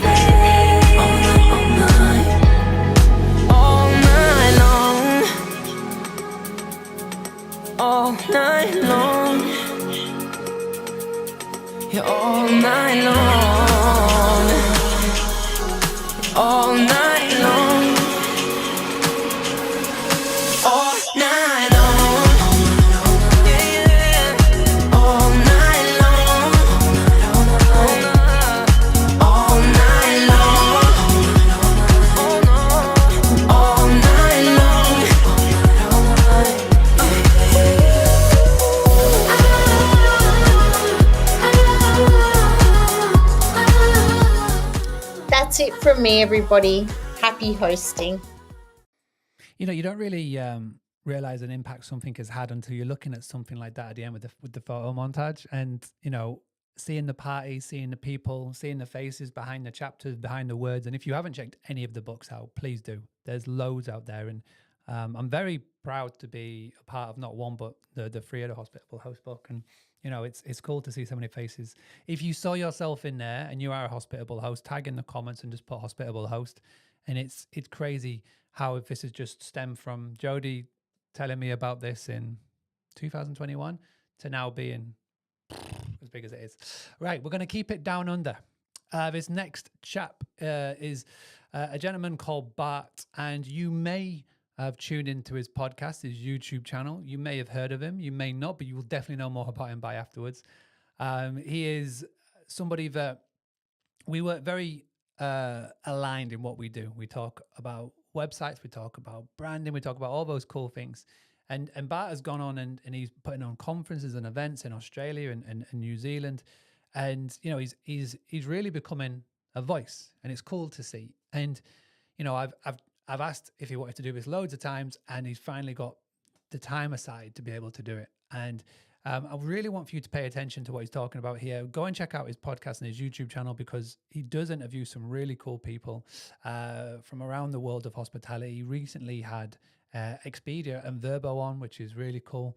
And it's just it's lovely to get more voices. And I've said this from the start, there's just not one person who is going to be talking about, you know, Book Direct and education. There's going to be plenty. And this is one of the coolest things that I've seen over the 8 years of having Boostly, is that now, where there was just one person 8 years ago, now there's tons, and there's so many ways to do this. And, you know, some of you may attract on to what I talk about. Some of you may be repelled from what I say. Somebody once called me Mark Mike, if you know what that means. But for those that want to get more education and see more people, so where someone like Bart is fantastic for. So again, make sure you get ready for this. We're going to hand over to the amazing Bart, and then we'll be back with another session in about 20-25 minutes. Over to you, Bart. Well, hello everybody. What an absolute pleasure to be at this event. Thank you very much, Mr. Simpson, for inviting me to tag along and to hopefully impart some more information, some more knowledge for all of you that are out there. Now, folks, if you haven't met me before, my name is Bart Sobies. I run a business called iBooked Online. We've been helping businesses with their book direct strategies for roughly around about 5 years. I'm based out of Australia, but I travel all over the world helping businesses out. We've helped with thousands of bookings, generated millions of dollars worth of revenue. So what we're going to do today is I'm going to take you through a masterclass which I presented at my conference called Strive to Thrive here in Australia in March this year. But the one thing is, I've been asked to do this in only 20 minutes. My masterclass was an hour and a half. So what I've done is I've took the best bits and condensed them down for you. So there's some higher level topics which I'm going to cover today, but also some practical tips that you can take and implement into your business. Now I'm going to get straight into it. There's going to be a few fun little tasks to get us all connected as well. And hopefully by the end of it, you'll come away with some really great learnings. And if not, at least a refresh on some of those things that you should be looking at for your website, for your book direct strategy and your branding overall. All right, let's get straight into it.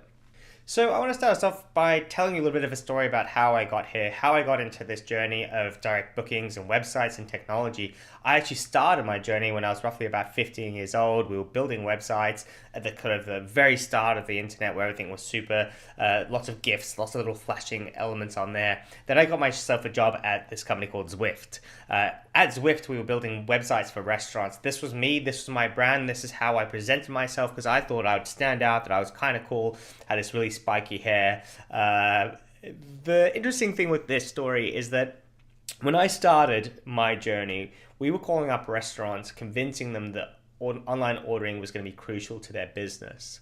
We would literally pick up the phone, call up the restaurant owner and say, hey, people are going to want to order their food online. You need to update your website. the restaurant owner would respond and say, hey, I don't know what you're talking about. No one's ever going to order their food online. It's never ever going to happen. And they'll slam down the phone on us. Needless to say, 10 years later, 15 years later, and there's been a boom in the online ordering space with Uber Eats and all the different delivery services. Everyone's got their own website for online ordering now. So that's what we were doing roughly around about 10 years ago, even longer now. Now, what I did after that is I actually started up a business called iBooked Online. iBooked Online specializes in building book direct websites, marketing, branding, helping accommodation owners from bed and breakfast through to hotels to short-term rentals with their book direct strategy. I also run a conference called Strive to Thrive. Strive to Thrive is designed for community, for connection, for bringing people together. We're very lucky because we get sponsors coming all the way from all over the world to this conference in Melbourne to connect with people that are local here. We also are launching in New Zealand next year, so if you need a good reason to come and visit this side of the world, now you have one. Just connect with me and I'll tell you all about it. I also run the Accommodation Professionals Facebook community, where it's a great place to come and hang out and get some resources from other professionals.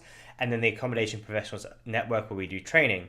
Now, over the past few years, I've been the host of The Accommodation Show. So I've been interviewing top industry professionals about their experiences and their journeys. Now, why is this important? Why is this relevant? Because all of my learnings are from these people out there. They're from the businesses that we run and the websites that we help, but also with the knowledge from these professionals. I've been touring all over Australia and all over the world teaching. I'm an international speaker. Tourism Tasmania conference last year, No Vacancy Sydney last year, Here to Stay last year. And I say this all last year because I'm about to go into them all again in a second. A ComCon's coming up very, very soon as well. That's in Queensland. I also got to go to VRMA in Orlando, which is the Vacation Rental Managers Association conference. Be going back to Phoenix. If you're going to be there, then make sure that you say hello and you reach out. And also this year was incredible because I got to go all over regional Australia in New South Wales. Look it up if you haven't seen it. And talking about AI and technology. So not only do I specialize in helping with marketing, branding, and the websites with my team, but also I do a lot of speaking, trying to help you figure out the technology that you need in your business. Oh, and also I play bike polo. This is one of those ones where I'm building a bit of connection between you and me. This is something that most people don't know. I actually traveled all over the world competing, playing bike polo. It's on a hard court rather than a horse. You're on a bicycle, 3v3, like-on-like contact. Some people break bones, that sort of thing. But it's a lot of fun and it's something that I like to do in my spare time. But now it's your turn. Now, I've told you a bit about me and who I am, but what I like to do, and this is what we did at Strive last year, is we created community connection. And what we did is we got everybody to follow each other on Instagram. So I'm going to call this the Insta Tribe Honor Challenge. And why is it an honor challenge? Because I'm not with you. I can't make sure that you do what you say you're going to do. So I'm relying on your honor and your participation to make this work. So what I'd like you to do is to scan the QR code or punch in that URL. If it's too quick, then you can pause it and then come back to it later on. And then you're going to get a form which looks like this. You're going to fill out the form. On there, you've got your Instagram handle. I just want the @ and whatever your business is, or whatever the name of your business is. Then you're going to put in your, you're going to commit to checking the list in 24 hours. So what you do is this. You put in your Instagram handle and it's going to pop up on this list. You're going to follow everyone that's above you on the list, and then you're going to check it in 24 hours and see who's come up below you on the list. And then you're going to add those profiles to your Instagram account. Now, what that means is that you've got new connections, you've got new followers, and you're going to learn about people that are in the industry. We did it last year. It was incredibly successful because now I'm following the accounts that I want to know about and see what they're doing and strengthening my business. It's a cool task. Make sure that if you want to take part in that you do. Now, we want to get straight into it. So there's some key concepts in terms of building up your book direct strategy, and it all starts off with your brand. Your brand is critical because if you've got a strong brand, it helps you so much to get direct bookings. If you've got a weak brand, it's not going to do much. So someone will visit your website and they're just not going to book. There are so many other benefits of building a brand. So you get a high conversion ratio of bookings, as we were talking about before, so it builds trust. Your Building a better valued asset for sale. So if you ever want to sell your business in the future, be it a hotel, motel, bed and breakfast, short-term rental business, if you've got a strong brand, investors are going to look at it and pay a higher multiple because they'll say, oh, this is very, very strong. We don't have any work to do on the branding part. You get more repeat bookings if you've got a strong brand. You're going to get more referrals. People are going to come back to you. You can start to charge higher prices if you've got a stronger brand. You improve your market position in relation to your competitors. Right now, it's super competitive out there. If you're in short-term rentals, you'll know that there's been a boom in competitors that have popped up around you. So if you want to compete with them, if you have a stronger brand, a stronger website, you're going to do far better. You're going to manage to get some of those bookings. Because if someone is looking for two things that are identical or very, very close to identical, then this is the way to get that booking if you've got the better brand. Negotiating power. You'll get better deals. If you're out there trying to negotiate on linen with cleaning companies, if you're trying to negotiate with a technology provider as well, if you've got a strong brand and a strong business, they're going to take you far more seriously than an unknown quantity. You attract more quality partnerships. So if you're calling the local restaurant, cafe, zoo, tourism board, anyone that you're interacting with, you're saying, hey, let's team up, let's work together. If you've got a strong brand, you're much more likely to get traction with them, and they're going to want to work with you. And I'll let you read the others yourself. Now, why are we doing all this at the end of the day? Well, it's a little bit simple, right? A lot of people get into business because they want to challenge themselves. They want to do something different. A lot of people do this because it's fun. But also, ultimately, we need to make sure that we are profitable and we're making more money.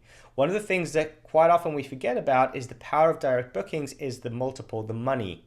Because if you're earning roughly around about $250,000 a year, which is here now, if you're in pounds and convert into pounds, or if you're earning $5 million of revenue a year, your commission comes to roughly around about $750,000 at 15%. Now, some OTAs charge you even more than 15%, between 15 to 20%, but I've gone conservative.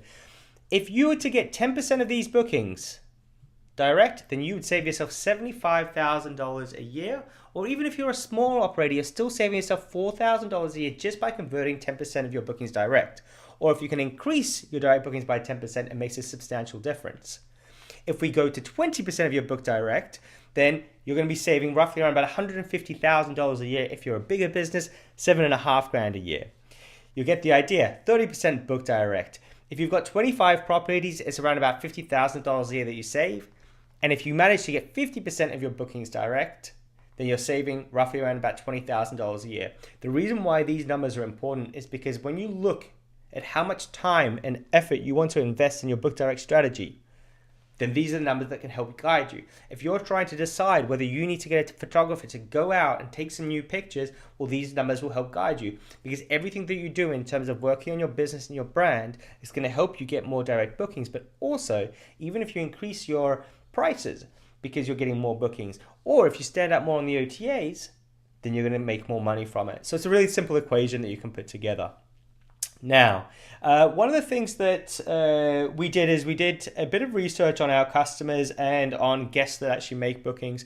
And there's some common misconceptions in the industry that I wanted to clarify today, because there are a few steps that people take when they're making a direct booking.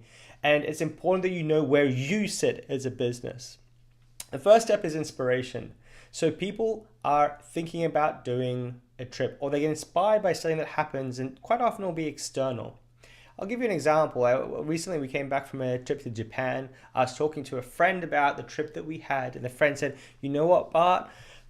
Japan has always been on my bucket list. I've always wanted to go to Japan. We told him all about the food. We told him all about the great breweries. We told him all about the culture. We told him about how expensive it was.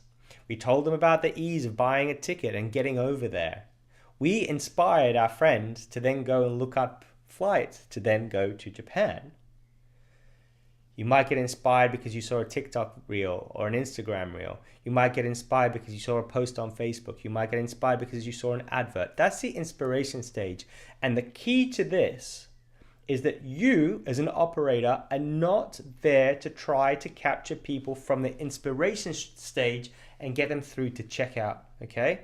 So when we're building our blogs and we're building all those articles and we're trying to do SEO, we're not trying to do the inspiration stage because it's too early in the pipeline and you'll lose them by the time they get through to buying and making a booking with you. The second stage is my friend's heard about Japan. He's always wanted to go, but now he needs to research it. So he needs to research the flights. He needs to research his accommodation. He needs to think about the things he's going to do, how long he's going to go for, and that sort of thing.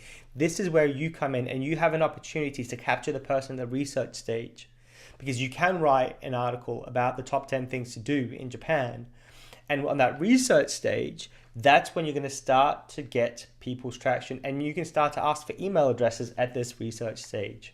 Once they've done their research and they're making the commitment, then they're going to book. They're going to figure out where they're staying and they're going to do comparisons. And most people will go out there and compare. So they're going to look on Google. They're going to look on the OTAs, and then they may come to your Book Direct website, and that's where your opportunity is to capture them. The other piece of research that we did was a little bit about websites.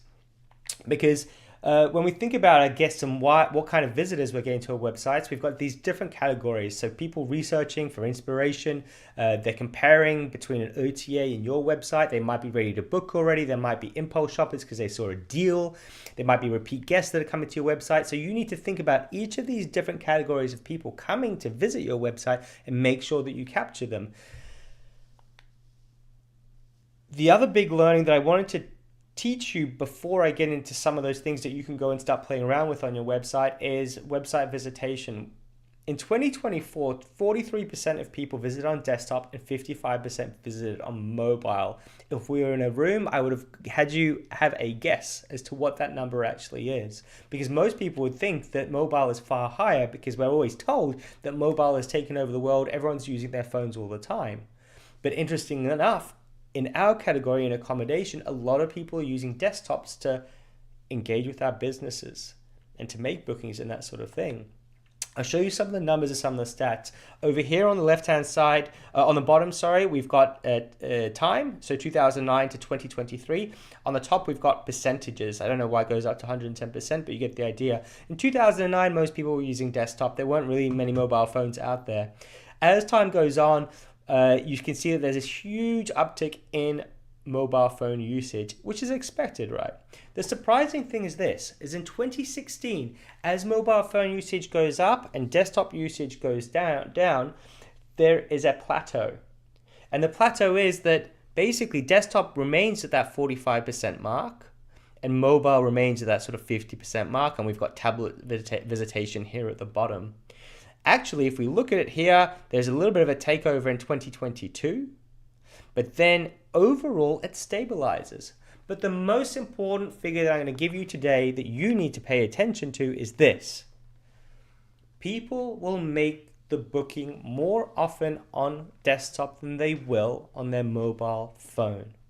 It's almost 3-to-1 in terms of ratio of how often they're going to book on your website as opposed to your mobile phone. So yes, make your website load fast on mobile, make it mobile friendly, make it responsive, but also pay attention to the fact that people are booking more often on the website, so you make sure that it looks fantastic and it looks spectacular. Now from here on in, folks, I'm going to be rushing through the content because I do have a bit of a time limit. Here are your top tips from today that I want you to take away. First impressions matter. If you're going to a restaurant and you walk in and it's an absolute mess and you're not being looked after, you're going to walk out of it. You're going to say, I don't want to be there. I'll go to somewhere that's a lot tidier, a lot neater. You go to the bathroom, it's a mess. You're not enjoying it. First impressions matter. Clean your windows if you've got a restaurant. Clean your windows if you've got a shop. You want to make sure that everything looks fantastic. So the first impression of your website is the most important. People talk about above the fold and below the fold. That's that first screen that they see before they start to scroll. So you need to have that wow factor. Funnily enough, the above the fold and below the fold, yes, it's conceptually it makes complete sense, but people will scroll. So you want to make sure that it's consistent all the way through. Does your website go wow? I'll tell you a bit of a story about this client. This was a client from roughly about 4 years ago. They have a small little bed breakfast in Hamner Springs. It's a little cottage, let's say, on the side of their property. Now, they had pictures of the inside of it, so it wasn't too glamorous, to be honest, but it was cute. Little kitchenette, double bed, bathroom, just kind of nothing too spectacular, nothing too wow. But the one thing they had forgotten to do was to explain to people where they're actually staying, because as soon as you step out of the cottage, this is the view that you see. It's incredible. So what we did is we saw some amazing photos of Hamner Springs, put them up, and not only did we balloon their direct bookings, but also their OTA bookings as well, because it just went so well for them. Update your photography. You should be updating your photos every year, 2 years, 3 years, 3 years maximum. The reason is that people's wants, desires around photography change. Technology changes, the way that we interact with media changes all the time. So we want to update them so that we've got the latest trends, fashions, and so that it looks modern and current. Absolutely critical to do. And you might think, well, I did mine not too long ago, they're okay. Actually, no, you do need to go and do them, because you'll get new shots that look far better and far more appropriate, and it does increase your profitability. It's the number one thing that people will make their booking decision on. It's actually seeing the photos. So clear and concise descriptions. You want to make sure that you are telling people exactly what they're going to get. But remember, when you're doing your descriptions, you want to show them the benefits, not just the features. So yes, there might be 2 bathrooms, there might be 3 bedrooms, there might be a kitchen, but we want to talk about the benefits of the kitchen. A huge kitchen that can cater a whole family who's going to have a fantastic night or a dinner party or whatever. A huge bed where you're going to wake up in the morning refreshed and relaxed. You want to make sure that you're talking to the person in terms of benefits to them. And when we talk about benefits to them, we need to think our avatar, so our target client, and who they actually are, and that's going to help you have the right descriptions. There's no reason that you shouldn't update your descriptions if you've got tools like ChatGPT and that sort of thing that's going to help you to work with you towards getting those descriptions for your owners. And these are all things, by the way, that every single website that we review, we go through and go, oh my gosh, those descriptions don't make sense. The pictures need updating. Another one is streamlining the booking process. So this is a tricky one, because quite often people will say, well, how do I streamline the booking process? I don't have control over it. The first thing to do is identify where you have issues. And the best way to do that is to actually go and visit your website yourself and to put a dummy booking in. You'll see where there's issues, where it's hard to actually make that booking, where it's hard to find what you need. I saw an interesting one the other day. Someone had a calendar picker on their website, and then I put in a 2-day date. Okay, so I said, let's say it was the 21st to check out on the 23rd. It came up with no results, absolutely no results. And the reason why there was no results is because they have a 3-day minimum booking rule. So therefore, person wasn't to know that, and it just looks like the place is completely unavailable, like the website's broken, and you're going to lose that sale. Go through it. Now, if you've gone through it, go through it on desktop, go through it on mobile, and get one of your friends or your family members to also go through it. Have a look at what's not working with it, and then improve on it. It can be everything from language and terminology, just some of those things that don't work, and you'll work with your booking provider to help you with that. Make it clear what your website is for. This is the biggest mistake that we see all the time, is that people quite often get their websites and kind of treat it like a passion project. They make it all about them and why this is such a great business. That's not what the website's for. The website is for driving direct bookings. That's it. That's what someone's come to it for. If you've designed a website as a social media page, a blog, and that sort of stuff, do your blog on a blog page. If you want to do your Instagram post, do them on Instagram. If you want to do Facebook post, do them on Facebook. Book Direct website is for direct bookings. Stick to it. Don't go off piece, because people won't want to see it. When you go to an OTA website, an Airbnb, a Booking.com, and VRBO, you know what you're there for. You're booking flights, accommodation, or whatever else it may be. You're not going there for all the other stuff. So some of the things you can do on your website to make people aware of the fact that they can book direct is to make sure at the top of the page you've got a search bar so they can do their dates straight away. And also we're going to reinforce this with a Book Now button. That Book Now button doesn't necessarily need to be the top right. Top right is useful because it's one of the the first places that the people's eyes scan. It doesn't necessarily need to go anywhere as such, but what it is it's reinforcing the idea that if people click on the button or if they're using this website, they will be able to make a booking. So that way they'll bounce out if they're not there to make a direct booking, which is great. We don't really need them there anyway. But if they are interested, they should start to get trust that they'll be able to book direct. And then if we talk about trust, reviews are absolutely critical. It's human nature to want to know what we're going to get before we get there, and we trust what other people say. This has been on the internet for a long time. If you go onto any of the OTAs, at the top of the website, there'll always be the reviews on there. Make sure you review your reviews to make sure that they're current, they're up to date. And conversely, if you've got really bad reviews, you're going to have massive issues with generating direct bookings because it will turn people off very quickly. One of the last ones is review your special offers and incentives. So when we talk about special offers and incentives, we're talking about reasons for people to book direct. Now, quite often people will say, well, I don't want to give a discount for people to book direct. But the reality is this: people love a deal. And that's what you're appealing to. You're appealing to people wanting to find value. And the way that you can do that is in two ways. One is you can do an add-on. So you can say, hey, if you book direct, we'll add on a cheese platter when you get there, a free bottle of wine. You can check in early or check out late, that sort of thing. Or you can give a small price incentive. So you can say, if you book direct, you're going to get the best price guaranteed. Have a look at those offers and those specials. Make sure that they make sense and they're up to date, because that will drive more direct bookings for you. Now, the overarching thing with a book direct website and your book direct strategy is to keep it simple. If you keep it simple and you keep it on the point, then people will make that direct booking. Now, I do have one little segment about photography that I do want to take you through. It will take us an extra 2 to 3 minutes, so please forgive me if I've gone over time. But photography fundamentals, remember, you're not selling the furniture, you're selling the feeling. You're selling an emotion through the pictures. Take indoor shots with as much light as possible, turn on all the lights, and get more lights if you need them. Take outdoor shots in the golden hour. I'll tell you about the golden hour in a sec. Style the room, create emotion.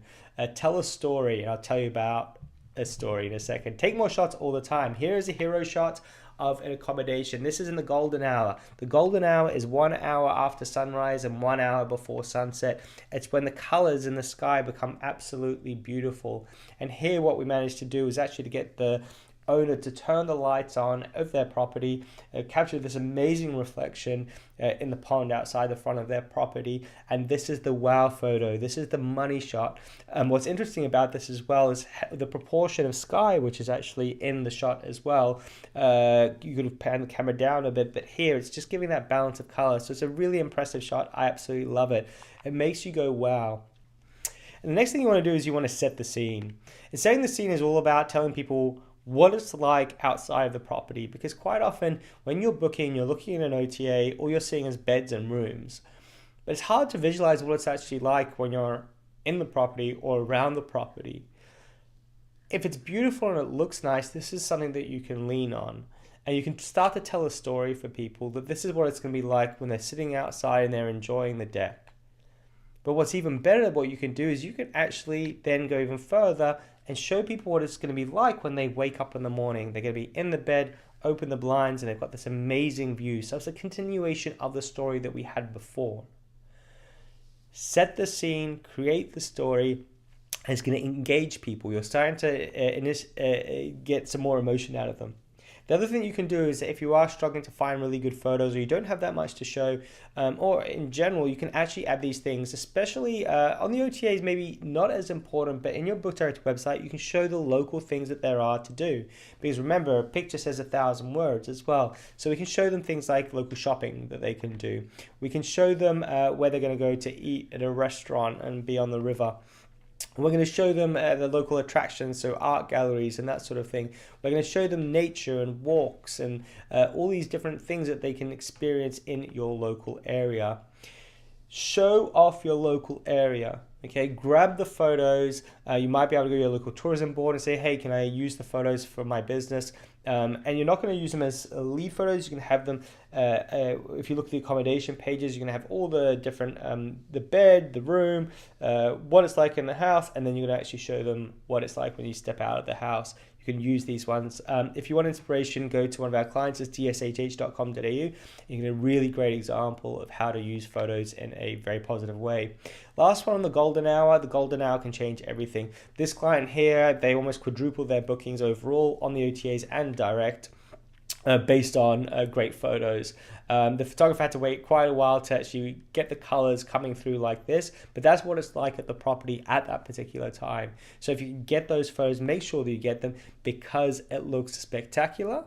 Everything doesn't have to be perfect, but you're just playing with that color and that composition of the photo.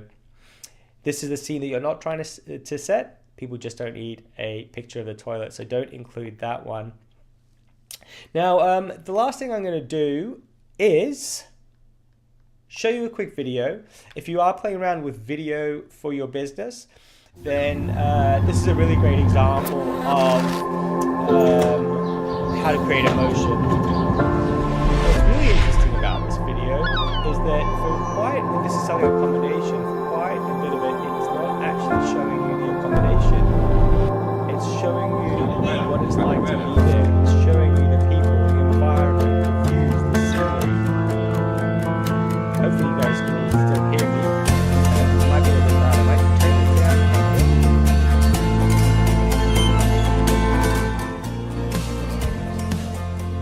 Now we get to see the person checking you in. What's interesting here is they get the key, and then rather than showing the accommodation, which hasn't even been shown, they show the glass of wine, what it's going to feel like to get there, and the first thing you do is you're going to unwind and relax, and they show a picture of it all. One of my favorite videos to show you. I really love it. I think it works very, very well. Now, folks, hopefully throughout this session, you've got lots of little takeaways that you can implement in your business and have a think about with your Book Direct strategy. And with that, I wanted to say thank you. Thank you for watching my presentation, for getting involved, for engaging, for filling in the form.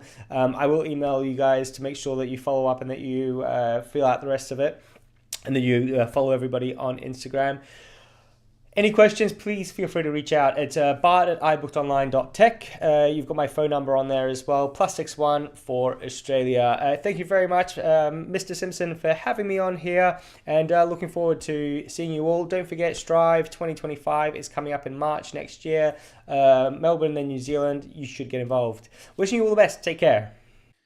All right, Bart from Down Under, thank you very much. If we've got anybody that is tuning in from Australia or New Zealand, I know you are here. Please drop a comment. And obviously, Strive to Thrive, coming up very soon. Go drop your Instagram handles in. That's a great idea. We did it in the group.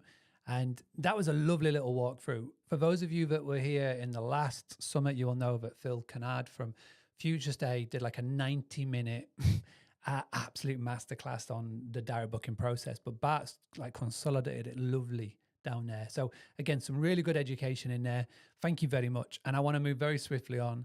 Now, this next speaker is somebody that I've been working closely with for the last 10 months on my new venture and product, which is Outsourced. If you don't know what that is, go to getoutsourced.com.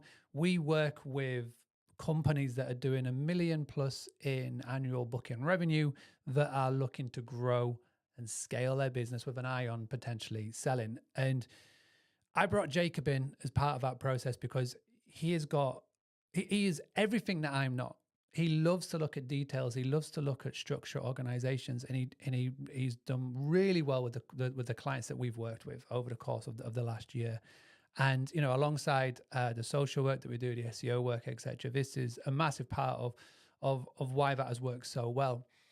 And I said to Jacob, listen, I would love for you to be part of this summit. You have got such an amazing way of explaining it, and could you just put together, like, impart your knowledge, keep it to around 30 minutes, keep it all killer, all filler, no killer, whatever the saying is, and just put it in the summit, because I want to showcase you. And he has done that. He's not only has he worked closely with me with Outsourced, he's also been doing really cool audits for our Boostly members, so for the paid Boostly members this year. And he's somebody that is getting more of a name for it. And I'm all for getting the good people and putting them into the spotlight. And I'm so grateful to be able to have a environment and a platform like this that we can bring such cool people. We've already done loads this week, and we've got a few more to go before the Roast Your Listing Live special that's going to finish later on today, 8:30 p.m. UK.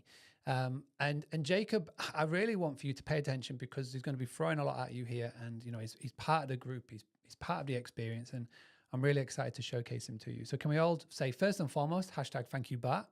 Make sure you go check him out. But next, say hi Jacob and thank you Jacob, and get your questions ready in the chat. Here we go. Hey, thank you for having me, Mark. Thank you to everybody else watching this. Today, my name is Jacob. Well, every day, my name is Jacob. I'm with DestinationAsset.com. Throwing darts at growth strategy. That's what we're going to talk about today, and I'll share why I've named it that here in just a moment. A little bit about me. I help investors and property managers optimize their whole funnel optimization so that they can make more money and get more bookings. Started out with a degree in radiology management, but I started working for James Fedek, co-author of Airbnb for Dummies in 2020, became the head coach for some hands-on clients at B&B Inner Circle, where I would personally help them walk through one-on-one the entire process of investing when they start with a lump of cash all the way to the point where they were pricing and managing their properties. I also managed pricing for a couple of James's personal properties. And eventually I was brought on by Mark to handle revenue management and tech optimization for some of those clients on the outsource side. I'm also one of 20-ish worldwide revenue managers officially endorsed and backed by Price Labs, which is a ton of fun. Now, I do a lot of these calls like this where people come to me and we have a one-on-one chat, and the biggest questions that I get are, I don't know if I'm doing it right. What settings should I have? Am I making the most money I can? I don't know if it's working. And how do I fix when I'm not getting bookings, right? It feels like I'm just throwing darts. So today, I'm going to address all of these things. So by the time the end of this comes, you're going to know the answer to all of these questions.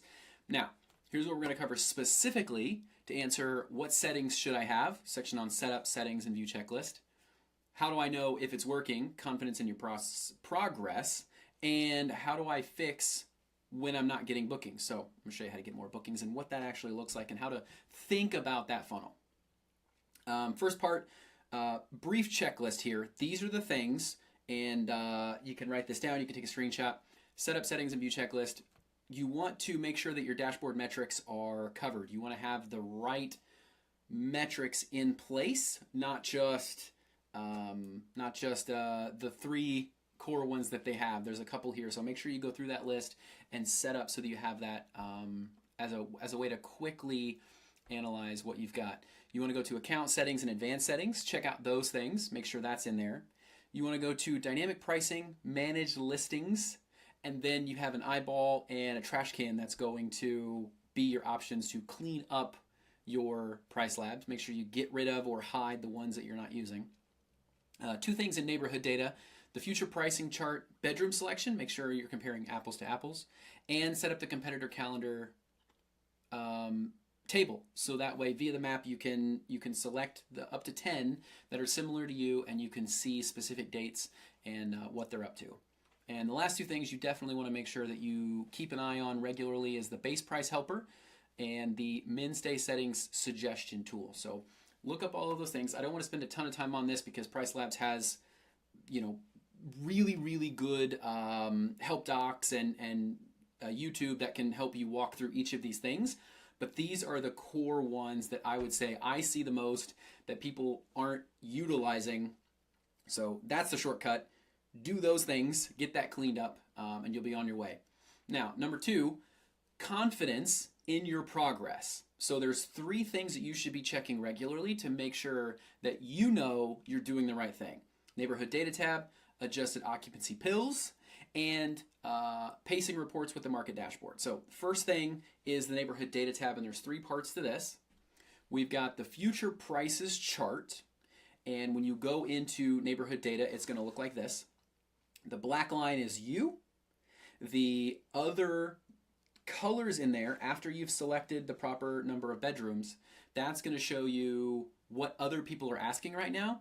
And a recently added trick, if you click the three dots and select the market booked price 50th percentile, it's going to show you if there's at least 5 bookings for that particular day, it's going to show you the median price of what's been booked so far. So it can give you a really nice indication of, well, hey, people are booking really low. And obviously things like Christmas out here and New Year's, people are booking the cheapest places first, and that's okay. You can also select my upcoming bookings, and you can mouse over any of these dates and see what the percentiles are. And I'm not going to go into percentiles. Plenty of things on YouTube to explain what that is, so that once you see this information, you'll know what it's saying.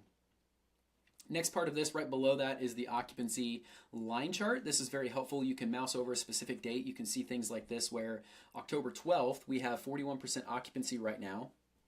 And if I'd have looked on this date last year at October 12th, again, lined up by day of week, so the middle Saturday of October is lined up over the Saturday. You can see where it was at as of today last year and where it finished. So you can kind of see, hey, do we still have some meat on the bone, so to speak?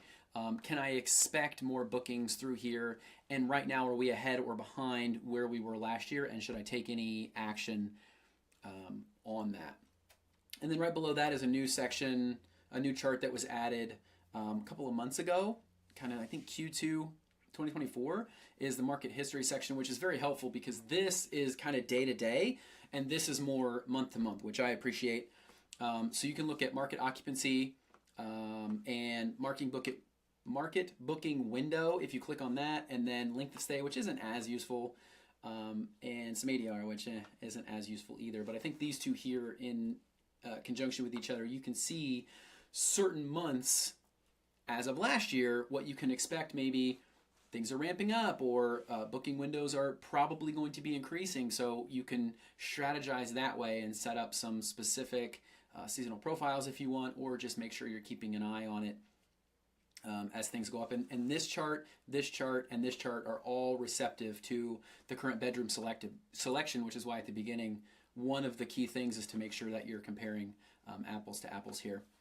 The second thing you can do for confidence in your progress are these pills, right? So once you've set up your dashboard, a couple of them are going to have these pills, and it's important to mouse over it and make sure that you understand what it's saying. Now, you can't influence the market side of this, like you see 37% and 32% here for the next 30 days.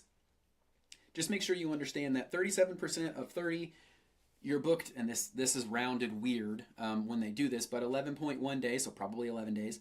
But the market average is 32% of the next 30 days, which is 9.6. So in general, you're about a day and a half booked more than the market right now. The next thing to keep in mind is that when it says the next 60 days, that's inclusive of the next 30. So if it says 48% of 60, you're booked 28.8 days, probably 29, it's just rounded weird. There's no, exact decimals on this, over the next 60. So if I were to subtract these two, I know that there's 11.1 days in the next 30. If I take that out of the next 60, I can reasonably assume that I have 17.7-ish, again, rounded, not a huge deal to be exact, in month 2. So days 31 to 60, I have about 17.7 days booked. Same thing you can do for the market, right? 36% of 60 is 21.6 days. And if I take out the first 30, I can see the next 30, right? And so in general, I can see that I'm 1.5 days different from days 0 to 30, and I'm 5.7 days-ish different in days 31 to 60. So sometimes that can be really useful. If you're booked 100% over the next 30 days, this first pill is going to say 100%, and then the next 60 by default is going to say 50% because you're booked 30 out of 60 days, right? But it could be that you're completely empty, and that is misleading if your first 30 is really, really strong, for example. So sometimes it helps, and this is a quicker way to at least in your head, perhaps, understand at a glance where things are going and segments of time. And this can also help if you're setting up the occupancy-based adjustment tables that they have inside of the customizations.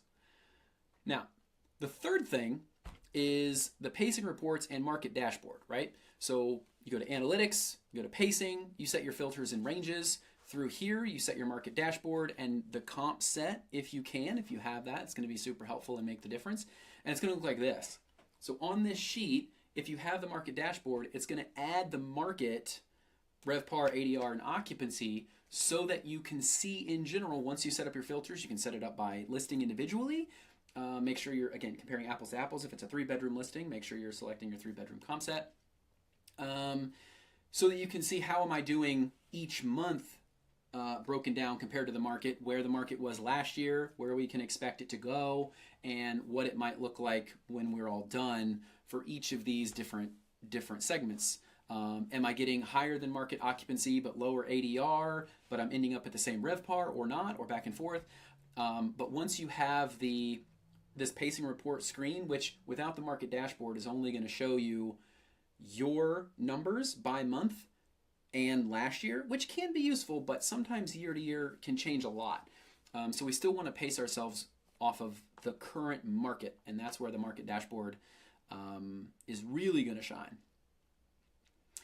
Now, the third piece of this is how to get more bookings, right? You're asking, if it's not working, if pricing isn't working, what are we actually doing to ramp this thing up, right? So there's 3 parts of this. We need to look up the funnel, so to speak. So we need to check out the insights. We need to make those repairs based on data. So we need to fix that funnel. And then we pull on some marketing levers. So we need to throw more into the funnel, right? Now, here's what that looks like in reality. You have searches, you have page views, so how many people clicked. So when they show up in a search, it's like this. Then they click and it goes here. And once they're here, they make the booking, right? You throw the people in, it grinds them up, money comes out, kind of funnels them down like this. In Airbnb itself, it looks like this. You choose your listing, where it is over here. You select the date range. Now, these are stay dates. Keep in mind, these are stay dates of things that are happening for those specific dates. So if you select something in the past, it's not what happened. It's not the views and conversions that happened on that date. It's of that date, people who stayed there, what happened, right? So very different. Now, if you check out something like IntelliHost, they flip it around. So that way it helps you do some A/B testing and things like that to understand what happens on that date, even if it's for a stay date into the future. And also you want to select this box here, and you want to go to similar listings so you can kind of compare yourself against what Airbnb determines as your market. And then also just be sure to check out each of these pages under conversion. It gives you some different stats, and you can click on each one, and a little screen will pop up over here, and it kind of teaches you a little bit about that so you understand it a little bit better. But when you're looking at this, here's what it looks like. When you're in searches, okay, great. It doesn't specifically say how many searches you signed up for or how many you showed up for. You can work backwards and figure that out, I think. But with searches, it does show you the first page search impression rate. So how many times of those searches were you showing up on the first page for these stay dates, when people search for these dates to stay somewhere for this particular listing. Then when the page view clicks, how many of those searches did people actually make it to your page? And then of those, how many bookings were actually made? So listing to booking conversion. From the listing to booking, how many conversions actually happen. So that's what that looks like. That's what it's showing you. You can select different date ranges, and you can see how it's looking in the future if things aren't going well, or how did it go in the past for specific listings compared to each other, that sort of thing. And I can't give you, hey, it should look like this or it should have this number, because every market's going to be different, especially given certain saturations and certain bedroom sizes and booking windows. I mean, there's a lot at play here, so we want to just optimize this the best we can. But that's what it looks like when you look up the funnel and you're looking at the data. This is how to find that and get that. Once you have that, though, and you know those numbers, you're thinking, well, how do I improve on those steps? If you want to show up in more searches, you want to add things that will allow you to show up in more searches, right? So the things that have filters, pool or king bed or workspace, things like that, you want to add those so that you show up in more searches. Sometimes pets, right? Lots of people search for pets, and you can use Market Dashboard to see if pets are something that people respond to in your area.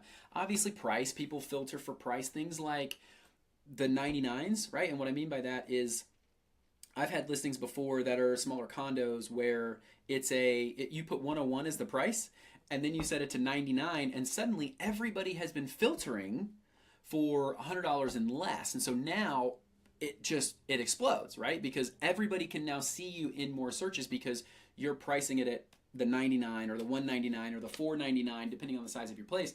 A lot of those kind of bigger numbers, as soon as you drop below that, be ready for that. Obviously reviews, rating and number, you want to show up towards the top with better reviews. And then also you can show up in more searches through more conversions. Airbnb makes money when you make money. And so they're going to show the people who make them the most money. They're a business. It's as simple as that. So if you can get conversions and you can show them that you're making them money, they're going to help you make money. So once they're seeing you in the search and you're showing up in more searches, how do you make sure people click on you? Obviously, amazing cover photo. That's going to be huge. Lots of opinions there on the perfect cover photo. But ultimately, you want to stand out and get clicked. The price is going to be huge. People can see that up there, and they want to make sure that it's roughly in line with their expectations. The headline, one of those summer updates last year, the year before, kind of took that away from the search results. But they kind of re-added it back in some searches. You can see it kind of grayed out a little bit. It's like a light gray now. But sometimes that headline can play a part if people are reading some of those bits, to make sure that you're saying the thing that they're most excited about and what they would want when they click there. And then flair. Any flair, obviously, inside the search, things that'll say like guest favorite. You have that little guest favorite tag that shows up on there. Sometimes the strike through, if you change the price by a certain percent over from the past couple of days, you'll get a strike through on the price, and it's just something that adds to your search results. Obviously, reviews. People can see how many you've had and what your stars are. That's going to be a big deal. And then once they're on your page, what do you do to make more bookings, right? Ultimately, you want to answer their questions. You want to make sure that when they're there, they know that if they want this or they need this or they have to have this, then you're showing it to them. So you have to know what your avatar wants, and you're showing it to them through photos, captions, and the description, and answering those questions before they even have a chance to get to them. And if they do have to reach out to you, that your response time is very, very quick, because the more time that their question isn't answered and they're reaching out to you for clarification is time that they're going out booking somewhere else, right? And then obviously they need to trust you. So if you're a guest favorite or a super host, or you have high reviews, or it looks like a place that they can trust, whether it's secure, it's locked, it's safe, etc. The other thing that's going to get you bookings or not sometimes is a cancellation policy, or the price. Again, obviously they can make that final call on the price and any fees that you might have, whether you decide to charge extra for pets or for extra guests or what have you. Some of these fees can affect that final decision. And then of course, amenities your avatar wants, right? So if I'm traveling with my family and I'm going to a beach area, it blew my mind the first time I went somewhere and they didn't have like a beach wagon. Like, how simple is that? For $50, you can have that there.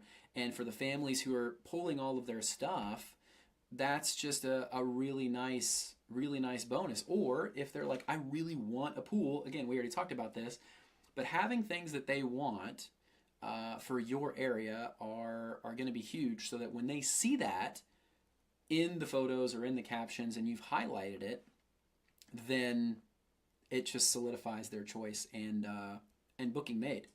So here's what that looks like. Here's what it looks like before the funnel. So for example, we have 1,178 searches that are being made, right? And 7.8% of them results in 92 search to listing. And of that, 3.26 actually book. Okay, so each of those stages that we just talked about, they're doing okay. So there's 7.8% past the first step, and then 3.26 total bookings made, and then 3 of 1,178 is a 0.25 overall conversion rate. Okay, so imagine you see that in your insights right now. What do? You make those tweaks based on that previous page. Go ahead and grab a screenshot once you have those things fixed, here's what's going to look like. So pay attention to these numbers. I'm going to have the same number of searches, right? But if I optimize the searches I have, suddenly it results in 14% actually viewing my page, and then of that, almost 6% getting booked or choosing to book, results in 10 total bookings made with that same group of 1,100-ish people, right? And that's a 0.85% overall conversion rate now. So I've increased this significantly by not doing anything except optimizing my funnel and making sure that each of those steps along the way are as good as they're going to get, right? Now, how do we do that? Once we fix this, and we have done that, we need to throw more people in there, right? So how do we increase those number of searches so that once I've fixed the funnel, so to speak, what can I do to increase the number of searches? One big thing is add filterable amenities. I already kind of talked about this, where if people, pets is an easy example, but there are a couple that people can filter for. Make sure you're adding the things that people want, and if they say, no, I only want to look at places with pets, then you're showing up in those searches. You can add one new OTA. So for example, if you're in the States, it's probably Vrbo. If you're international, it's probably Booking. But you want to really optimize that funnel. Once it's optimized, then add your one new OTA, right? Having two funnels on two OTAs that are really, really, really good and that you really, really, really understand is going to be more powerful than the 20 that you can just throw yourself on and have to figure out all the time, right? The next thing obviously is an email list, something like StayFi. You can grab this. You can collect the emails from the people who have already stayed with you and send them back to the page. If you know they've already stayed with you, you like them, they like you. Very easy. Social media, obviously very, very top of the funnel, making sure that people understand you through promotions or partnerships with influencers, that type of thing. And then, of course, a website. Have Boostly set something like that up for you, and lots of SEO where you take the people who are looking for stays and point them to your particular site. So with those percentages after the fixes, once you have, let's say 14% going to the listing and then 6% of those are actually getting booked, all that means is we need to get more people to look at your listing. Because if the same percentages book with you, then I just need to increase those numbers. And if let's say I can double that, well, now I've got 20 bookings made in that same time period with no change in the percentage of the people in each group, if that makes sense. So once I've optimized the funnel, if I haven't optimized the funnel, I'll say it this way. If I haven't optimized the funnel and I try to double the number of people, yes, it might double the percentages, but I can get a bigger jump oftentimes by just fixing the one funnel I have. By making sure that that's the best it can absolutely be, then I'll worry about chucking more people in, right? Because a lot of times that's less work. That's the smoother path to get to this point. So your steps in general. Make sure your dynamic pricing software, I choose Price Labs, and listing settings are correct. We talked about that at the beginning. Review your data and numbers weekly so that you know what's working, you have that confidence. And 3, first, use data to fix your funnel so you know what to fix when it's not getting enough bookings. Then when you fix it, then you can begin throwing more in. You can also partner with us. Partner with Destination Asset. Grow your portfolio using data and profit. This is what we do. Done for you pricing and revenue management using Price Labs. Weekly updates. Insights using Airbnb or IntelliHost Review with 2 bonuses. Right now, run projections and numbers for you. If you're a PM company and you have clients, I want to help you run the numbers so that you can show them and set better expectations for those potential clients. Or property leads. Hey, is this going to make me money? What's going to actually work? This is what I've been doing for years, making sure people make the most money possible. You're going to have a much better time if you're not starting on the back foot from the beginning and that you're buying and getting the correct clients or properties. Also, one-on-one STR consulting via WhatsApp. You get me in your pocket at any time for any of these steps. Hey, Jacob, what do you think? Right? So you get access to me at all times via WhatsApp. I don't think there's any other coach out there that's going to help you with this. And very accessible. My heart's with the little guy. Fee per unit that scales with you. Makes it very, very simple. Go to destinationasset.com/summit. You're going to see my calendar. We'll chat about this and we'll see if it's the right fit, see if it's going to work, and we'll get started from there. Again, thank you, Mark. Thank you to everybody else who is here. Any questions, you can definitely reach out, set up a call with me, and we will talk soon. Thanks, guys. Hello, everyone. We are thrilled and excited to be presenting at this virtual summit, where we get the chance to share our insights on AI and how it's shaping the future of the short-term rental industry. In the rapidly growing short-term rental industry, delivering seamless guest experiences and efficient operations is more crucial than ever. However, one of the biggest challenges many property managers face is fragmented technology. With a wide variety of tools and systems, each handling different aspects of operations, property management systems often struggle to integrate new technologies, like AI, that could revolutionize the guest experience. From booking engines to customer service platforms, operations and review management tools, many systems don't communicate effectively with one another. This lack of integration makes it difficult to implement AI solutions that could streamline processes, personalize guest interactions, and optimize operations. Everyone has heard about AI, and many property managers have a basic understanding of its potential. But despite this knowledge, they don't always see how AI can be effectively applied to their operations because of these technological barriers. AI can seem distant and disconnected when the tools you rely on every day aren't built to accommodate it. Today, we'll show you how AI technology is solving this problem by offering a fully integrated system, and how Boom is helping to bring the power of AI into every part of the guest journey. Starting with AI for sales. When a guest sends an inquiry, the AI can help by providing immediate responses and guiding them through the booking process. Let's take a closer look. As you can see, this guest shows interest in a property, and the AI sales agent steps in to assist by asking the preference of the guest.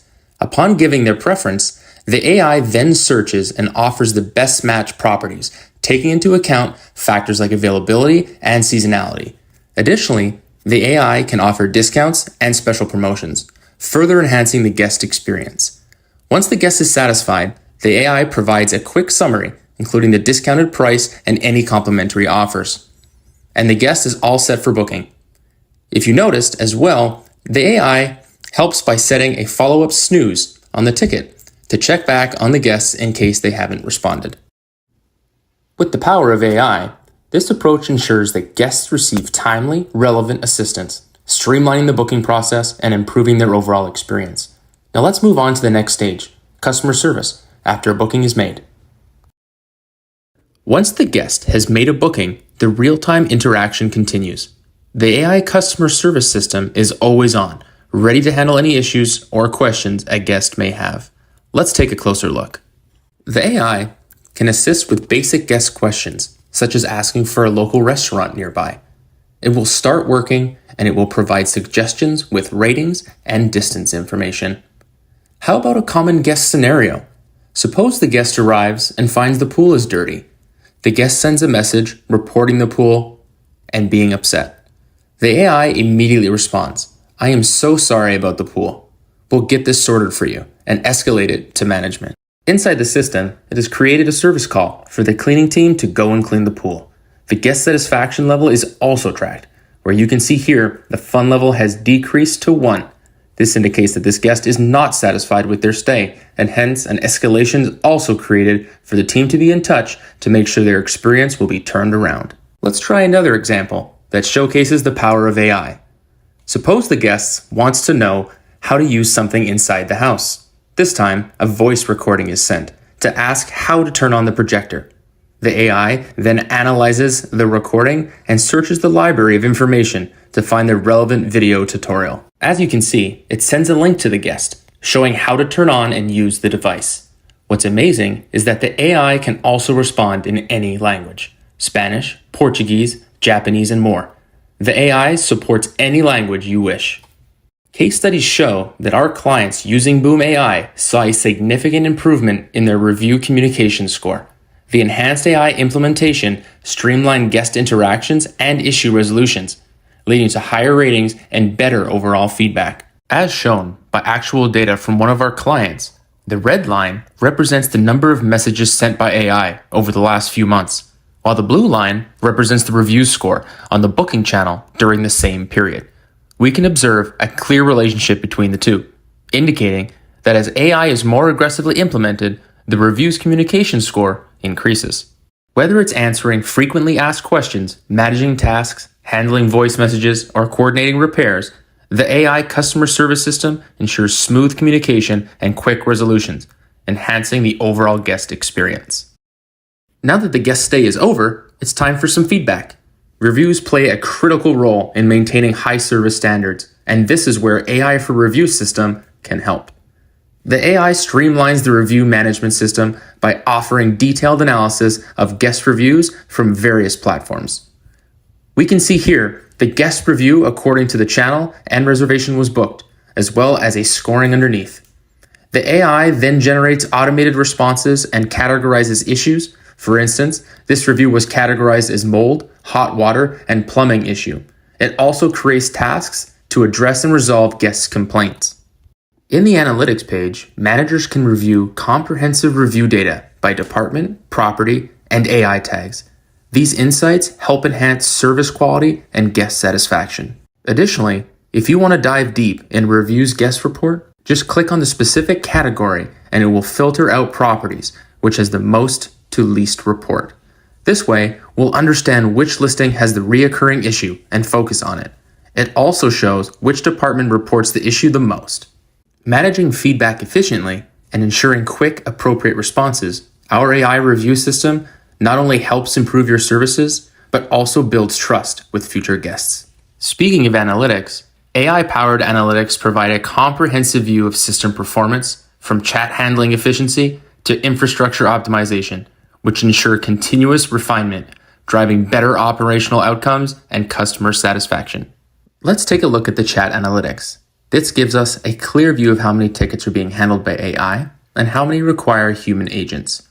In the sample below, the AI has managed over 1,200 tickets, while human agents have handled the following tickets each. You can see that a hybrid workforce is possible, as the system has the ability to seamlessly integrate AI, allowing for flexible, efficient teamwork. This breakdown helps you understand where AI is making the biggest impact, how much work is being handled by human agents, and how often both are working together in a hybrid mode. It provides a complete picture of how efficiently guest issues are being resolved. With these numbers, you can easily track how AI is lightening the workload of your team, ensuring faster responses and better guest satisfaction, while also maintaining the personal touch when necessary. Finally, let's look at how we track the performance of our AI infrastructure, giving you full control over how your AI agents operate. Here, you can see data on reject rates, showing how often AI suggestions are overwritten by human agents, and the usage rates of autopilot versus copilot modes. These reports allow you to monitor how effectively AI is handling operations. For example, reject rates provide insight into where I might need further training. Whereas you can see here, once the implementation process stabilizes in July, the property manager learns to trust the AI, rejecting fewer messages and gradually adopting it as the main tool. While the breakdown between autopilot and copilot modes let you optimize the balance between automation and human oversight. By transforming AI interactions into detailed analysis reports, you gain the ability to track, refine, and improve your AI's performance over time. This ensures that your system not only operates efficiently, but continuously evolves to meet your property's needs. Now that you've seen how the AI assists in sales, customer service, and reviews, let's explore the AI infrastructure that powers these capabilities. The AI Customer Support Assistant operates in two distinct modes, Copilot and Autopilot, both designed to streamline operations while maintaining flexibility and control. In Copilot mode, the AI works alongside human agents by offering suggested replies and helpful information that they can choose to approve or reject. This ensures that agents maintain control over customer interactions while benefiting from the AI's speed and accuracy. It offers suggestions for replies and relevant information. In Autopilot mode, the AI takes over completely, following predefined policies to autonomously manage guest communications. from answering common questions to escalating issues that require human intervention. Autopilot ensures round-the-clock service without agent oversight. You can configure Autopilot to operate across all listings or restrict it to certain properties. You can also set specific hours of operation, allowing the AI to take over during after hours or high traffic periods. This flexibility ensures that AI adapts to your workflow, not the other way around. With the Review Assistant settings, the Copilot mode facilitates review analysis, issue tagging, and suggests the formation of service calls based on guest feedback alongside proposed review responses. Activating Autopilot entrusts this task to the assistant, offering a hands-off approach to managing reviews. Through the Live tab, you can monitor all responses from your AI assistant. This functions as the AI Activity tab. One of the key elements of our AI infrastructure is its policy-driven approach. AI policies are customizable rules that govern how the AI responds to various guest inquiries and situations, ensuring that it operates within our brand's guidelines. Policies can dictate everything from how sensitive information is handled to how service calls are created. When certain conditions are met, like handling sensitive guest data, the AI can be paused to allow human agents to take over. Additionally, policies can trigger automatic escalations to managers if the situation requires human attention. The AI Train feature allows you to improve the AI's performance by providing additional training based on real interactions. Whether the AI is in Copilot or Autopilot mode, you can manually correct responses and teach the system how to handle similar situations in the future. Once a guest interaction occurs, you can adjust the AI's response and use that correction to create a new policy, ensuring continuous learning.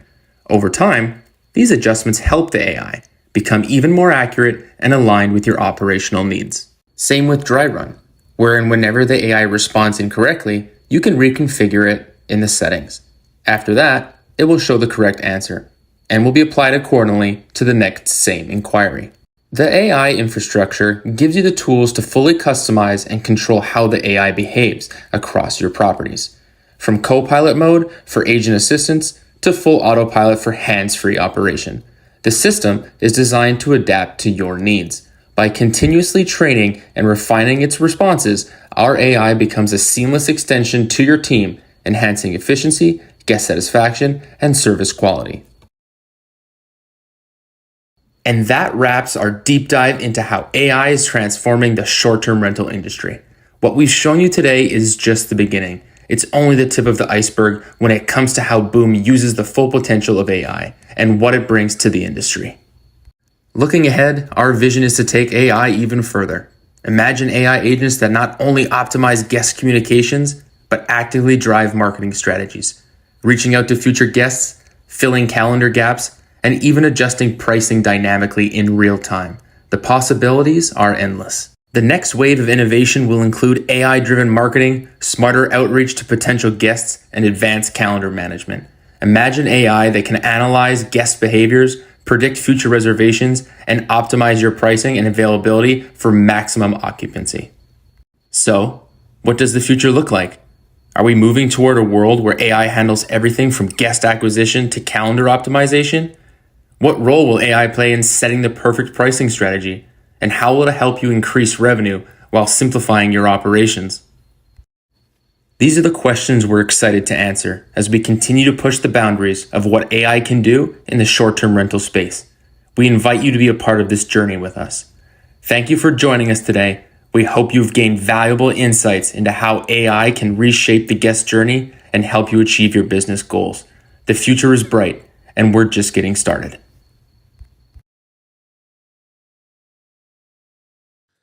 Now, I was watching that for the whole time thinking, is this a human or is this AI? And this is literally where we're at now. We don't know if anything that we see digitally is in person or is it AI. Now, I am definitely here. I'm definitely real. I do have the AI bot. Obviously, you've seen that. boozler.co.uk/bot. It's helping pick a winner today. But it's fascinating what we've just seen. And what I love about Boom is that they're not standing still. They're not playing small. They're going big. And, you know, big risk, fall flat on its face, could absolutely prosper. But the more that I've got to know the owner, the co-founder, the team, the more I'm impressed with them. And they're disrupting. Now, for some of you, what you've just watched, way over your head. Don't worry about it.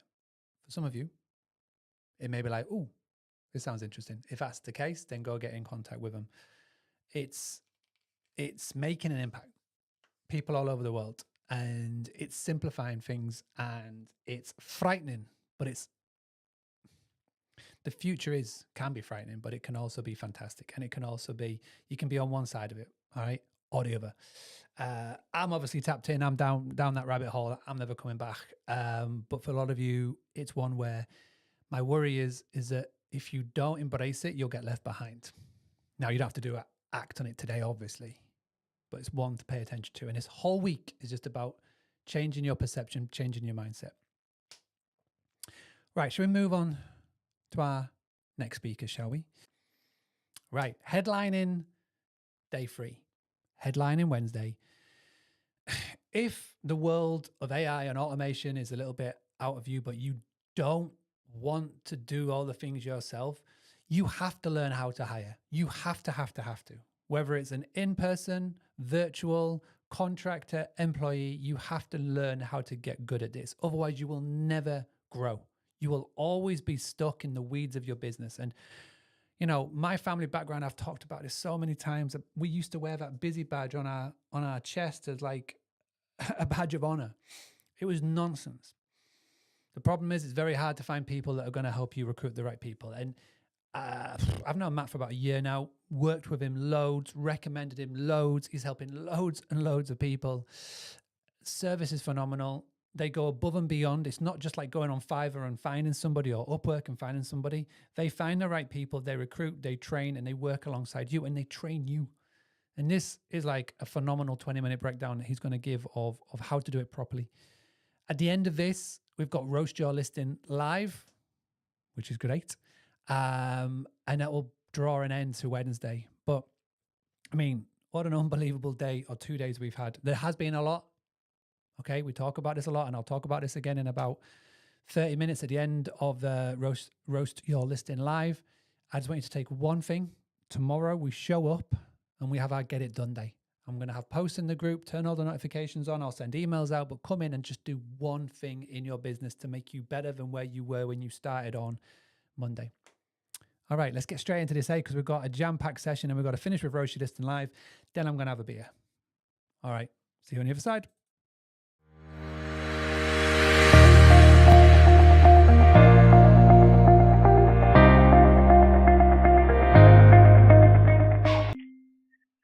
Hey everybody, my name is Matthew Metros. I'm the founder of CS Outsource. I help operators outsource and build virtual assistant teams. We help operators set up front desks, so that's doing the guest communications, dispatching vendors, scheduling them, working with the cleaning team, sending them reminders, helping order inventory and supplies, disputing negative reviews, helping with the claims process, managing reservations, setting up listings, right? So all the day-to-day operational parts of the business. Then we have a bookkeeping department where we're helping send out owner statements, creating them, reconciling the accounts, categorizing transactions. We're working in your QuickBooks, your Stusso, Xero. It really doesn't matter what software you're using. And then we have a digital marketing department as well, where we're setting up email and SMS campaigns to retarget past guests, doing Facebook ads, graphic design, social media posting, SEO work. So we're an end-to-end service for short-term rental operators. So I put together this document on how I think about hiring, training, and managing and retaining agents for the long run. So you can replicate a lot of what I do, or alternatively, if you want us to help you out, just reach out to me. The first step here is you want to identify what to delegate, right? So a lot of people get stuck here. They say, I have emails, I'm doing marketing, I need social media support, the guest messaging, right? Let's organize it. take a moment to list every task you handle in your business, right? So get a pen and paper, and as you're going throughout your day, outline the task you're working on, how long it took you to do that task. Were there any distractions, right? If there are distractions, it likely means that this is a task that you're not interested in or you don't enjoy. That's a really good candidate for something that you want to outsource. So this is a simple chart I put together. You can do this on pen and paper, but overall it should look something like this, and do it for 1 week, 2 weeks, 3 weeks, a month, and really get down all of those tasks. You might need a month because you have those monthly recurring end of month tasks that take up a ton of time that you're not realizing right now. So take some time to do this, get it right. But overall, just start documenting what you're working on, right? When I first got started, the first things I got off my plate were guest communications, vendor communications, scheduling them, following up with them, managing the reviews, the claims process, all the ordering of inventory and supplies, setting up listings, accepting or declining reservations or managing any sort of changes, checking cameras. That's generally going to be your operations and customer service BA. I think that is a no-brainer. It's an easy place to start. Most people, that is where they start. So there's a ton of support online on how to do this the right way. But this is an easy way to start getting yourself out of the business so that you could focus on those higher value tasks like writing, acquisitions, going to conferences or local events, speaking, right? Those are the higher value tasks that grow the business that really nobody else can do other than you. Whereas operational tasks, these are things that you can hire for, right? So when it comes down to what can actually be delegated, first and foremost, like the most obvious one is it needs to be online. It needs to be, someone can log in another country and be able to do the task, right? So you just have to make sure that all your systems are online. Don't use QuickBooks Desktop, use QuickBooks Online, right? That's an example. But good candidates are repetitive tasks, right? The time-consuming tasks that really anybody can be doing. So researching new vendors, reaching out to them, managing your inventory, ordering supplies, right? These tasks take a lot of time, but really anybody can do them. Again, low skill, high impact tasks. These are, another great candidate. Tasks with clear guidelines. So anything that's really like process driven, that makes a great candidate for outsourcing. Now, tasks that I wouldn't outsource are things that are very unique to your business. I would hold on to those longer. Eventually, you can get to a place where you can outsource some of the high value tasks. But in the beginning, when you're just getting started, hold on to those things like sales, working with your customers, writing, posting. I hold on to those a little bit more, and I use the new time that I've found, not working in operations to do those higher value tasks. Right. So let's move on to the next one. So,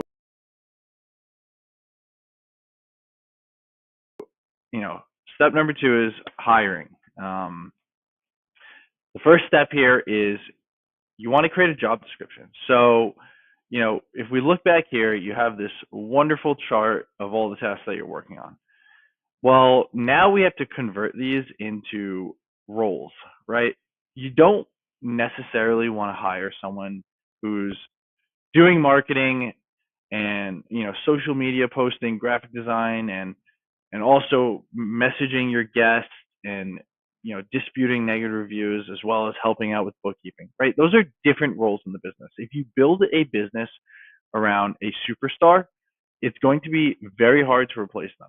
And then you start building the infrastructure of your business around a superstar. We want to build a repeatable business, right? So it's better to hire for specific departments. So really look at the tasks you're working on and start categorizing them into these different, departments. And start creating a very detailed job description. Don't write administrative assistant for property management company. Get really specific with it. Airbnb, virtual assistant, guest communications and operations support for short-term rental property management company. Try to be like, where you're going to be working. I highlight Airbnb, so right away, topically, the person applying has an idea of like what kind of work they're going to be working in, or so I try to give a very specific title. I try to be very clear on the responsibilities. What are we actually doing? Get into the nitty gritty of this, right? Because it's going to help you as well. So I've had a lot of people, get started with virtual assistant, and they're generally like, I don't know what to do. I don't know what I really need to outsource. Well, get it clear in your job description. Literally write it down. Be as granular as possible. Make it so that whoever is applying can really see and feel what they're going to be working on. And then when they get started, there's no ambiguity, right? You have a very clear idea on what this person is going to be doing. So you're not going to be saying, hey, I'm not sure what to do with my virtual assistant. No, you already did all of that pre-work. Also make it clear what skills are required or suggested. I have a lot of people that always reach out saying, hey, I need somebody with owner-res support or hospitable support, hospitable experience. And the reality is that, this industry is on the newer side in the grand scheme of things. And then in these other countries, the industry is even newer there. You're not going to really have a large candidate pool that understands owner-res or breezeway or Turno. The main things that you really want to be looking for is someone's character. Are they smart? Can they communicate exceptionally well? Are they curious? Did you have a really natural, conversation with them during the interview? Does your gut tell you that this is going to be a great long-term fit? Those things, you can't train somebody on mindset. The skills we can teach somebody. Getting someone up and running on owner-res or breezeway or hostaway, whatever it is, like that just takes maybe a week or 2 or 3. And then you have a great long-term fit. But changing someone's mentality and their work ethics is just not possible in the time frame that we're looking at. So hire for character, train on skill. That's what I tell most people. And, I dive deeper into that over here. We're looking for someone with strong communication skills. Communication is everything. We're remote. We need to be communicating. If we're not communicating, then we're just expecting things. If we're expecting things, that's typically where I see, relationships fail. So they really need to be strong communicators. It's also hospitality. We're working with guests and customers, and we're triaging problems and calling vendors. So communication skills are number one. Tech savvy as well. We're working with all these different softwares. You need someone that has an intuitive nature with technology. Problem solving, that's another huge one. You need to be able to navigate off the script. There's only so much a SOP can do. Somebody needs to, be able to say, okay, like I'm going to be intuitive here and understand that, I need to go off script here. So, also flexible schedule. We're not looking for someone that's very strict about 9 to 5. We need somebody that, can kind of jive with us. So if we need them an extra hour, extra 30 minutes, or extra 2 hours, every here and there, you're looking for somebody that can meet those demands, because again, it's hospitality. It's 24/7, right? Things happen. Sometimes right at the end of their shift, that issue might come in. We don't want them signing off. We're looking for somebody that can have flexibility into their schedule. And I'm very upfront about this with everybody that joins our team. And then grit and perseverance, right? There's a lot of high pressure situations here. Things are going to get tense. A guest is going to be really upset, right? Or a customer is really upset. We need somebody that can manage those pressures and, not fold under the pressure, right? So what are some platforms that are available? So you have your marketplaces, you have your Upworks and your Fivers, right? Those you have, independent businesses, freelancers, or you have businesses on there. Those make for really good one-time projects. The hardest part about getting a freelancer to do a long-term commitment with you is that they're already a business owner. So they're going to be working for other clients. And that is eventually going to impact your work, because as they take on more businesses and more clients on their end, you're going to end up seeing it in your work. And I never see Upwork or Fiverr as good long-term, solutions, like bringing on a dedicated virtual assistant. You won't get that from Upwork or Fiverr. A headhunter agency, these are agencies, you reach out to them, you tell them your requirements, they start, they'll interview and present you candidates for you to interview, right? Remote staff, virtual staff finder, these are very popular solutions. And then you have the agency model. Agency model will hire, interview, they'll train the VAs, they'll provide management over them, so making sure that they're happy, making sure they're showing up on time. They're dealing with, all the nuances of managing a person, which is a tremendous, tremendous responsibility. What often happens is you have an operator that starts outsourcing, brings on a VA, and then they are a full-time manager over this person. And they don't feel like they're outsourcing. And maybe they're also not good at managing people. It's a skill set. It requires you to be patient. And,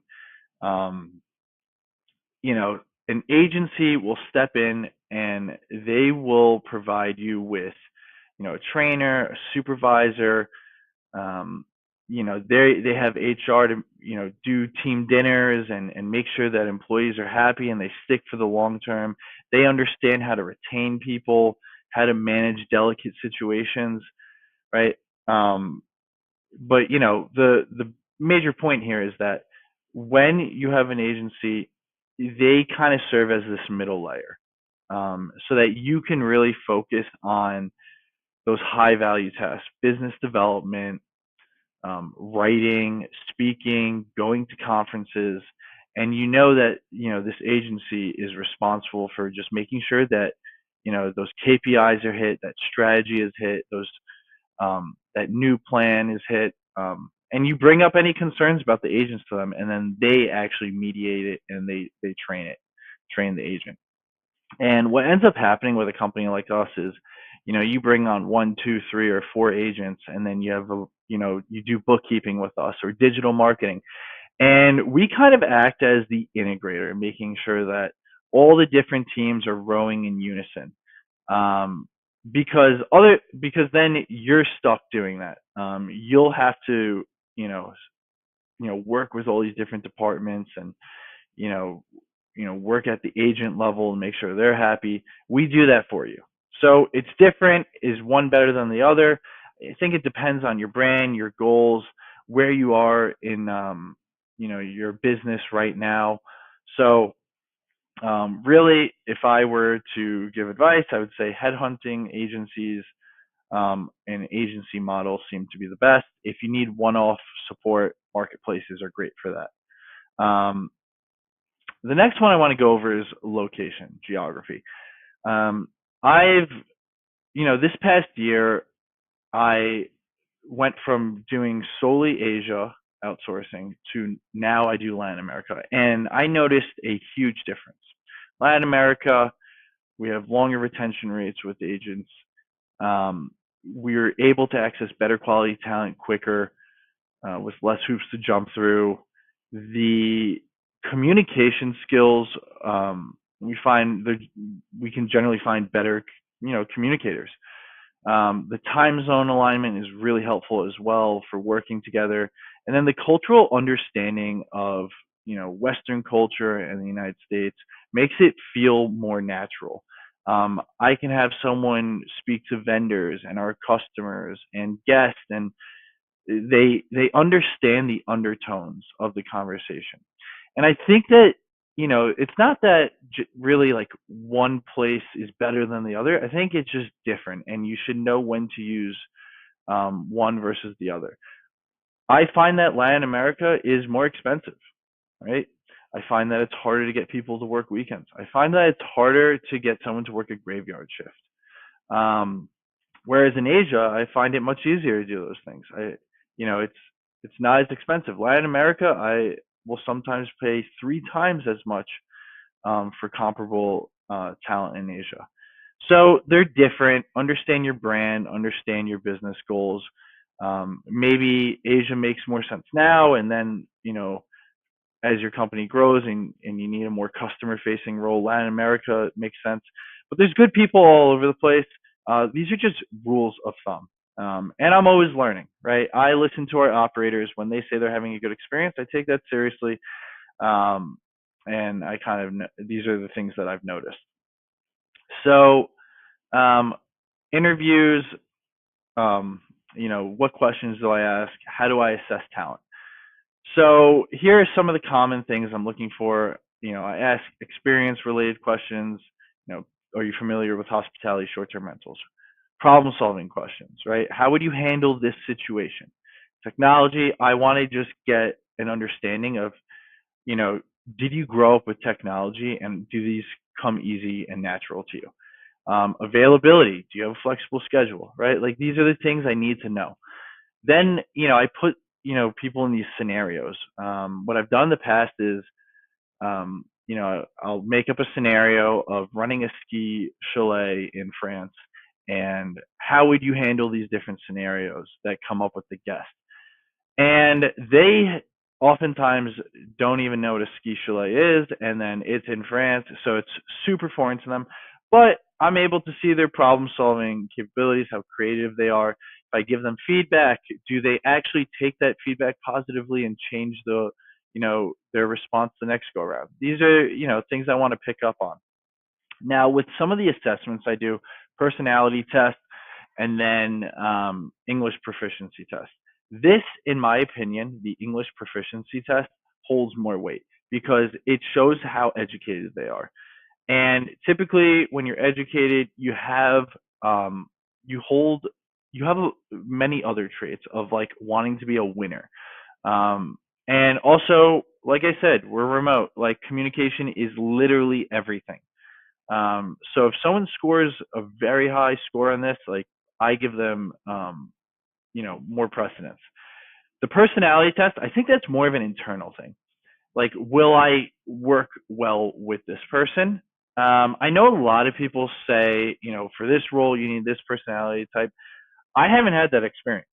For me, we've had results all over the place, and people still make a great fit for that role. Where, if I really relied on this, I would have discounted so many great people. So I use it. I'm 50-50 about it. This English proficiency means more to me. So documentation and how to do tasks. Documentation and training is everything. If you're not willing to document, and especially if you're not willing to train, just don't get started. Especially on the training side of things, I have a lot of people that say, I don't have time to train, I don't have time. Well, if you don't have time to train, you don't have time to grow your business and outsource yourself from the day-to-day operations, right? Training is so important. And, I know a lot of people say, I need someone that already understands Airbnb and VRBO and all these things and property management so that I don't have to train them. The reality is that even someone like myself who knows this business still wouldn't be able to work in your business because I'm not trained up on how you do things, how you speak, what's your brand voice, how do you manage maintenance, right? So you got to carve out time to train.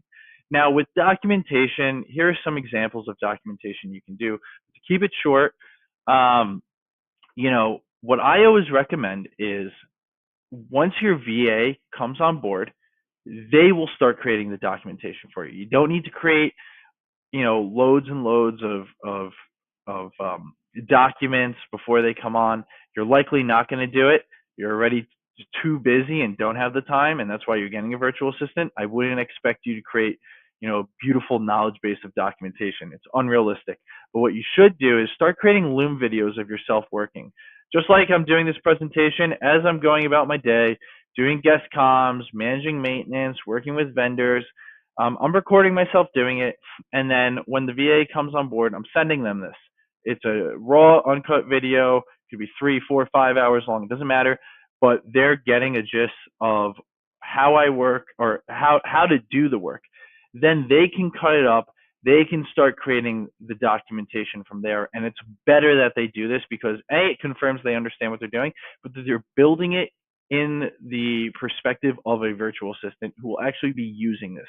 So when you bring on more VAs down the line, you have documentation that's built by a VA for VAs. Very, very important. So here's an example of Notion. I love it. I think it's the best place to start creating knowledge bases. Just very clean, and it's a great user experience, makes it very usable. If your documentation is not really pretty to look at, people are not really going to use it. It's going to make it difficult to learn how to do the processes. So some popular softwares are Notion, Monday, Airtable. You could use Google Drive, but my recommendation here is Notion. And then when you're recording yourself, use Loom. Loom is the best tool for just recording yourself, and then you send it to your VA. They start creating the documentation. But if you really want to create the documentation, here are some good tips. Make it clear and concise. Have visual aids. Be very descriptive about how to use these tools. And again, video documentation works so much better than written documentation. All right, so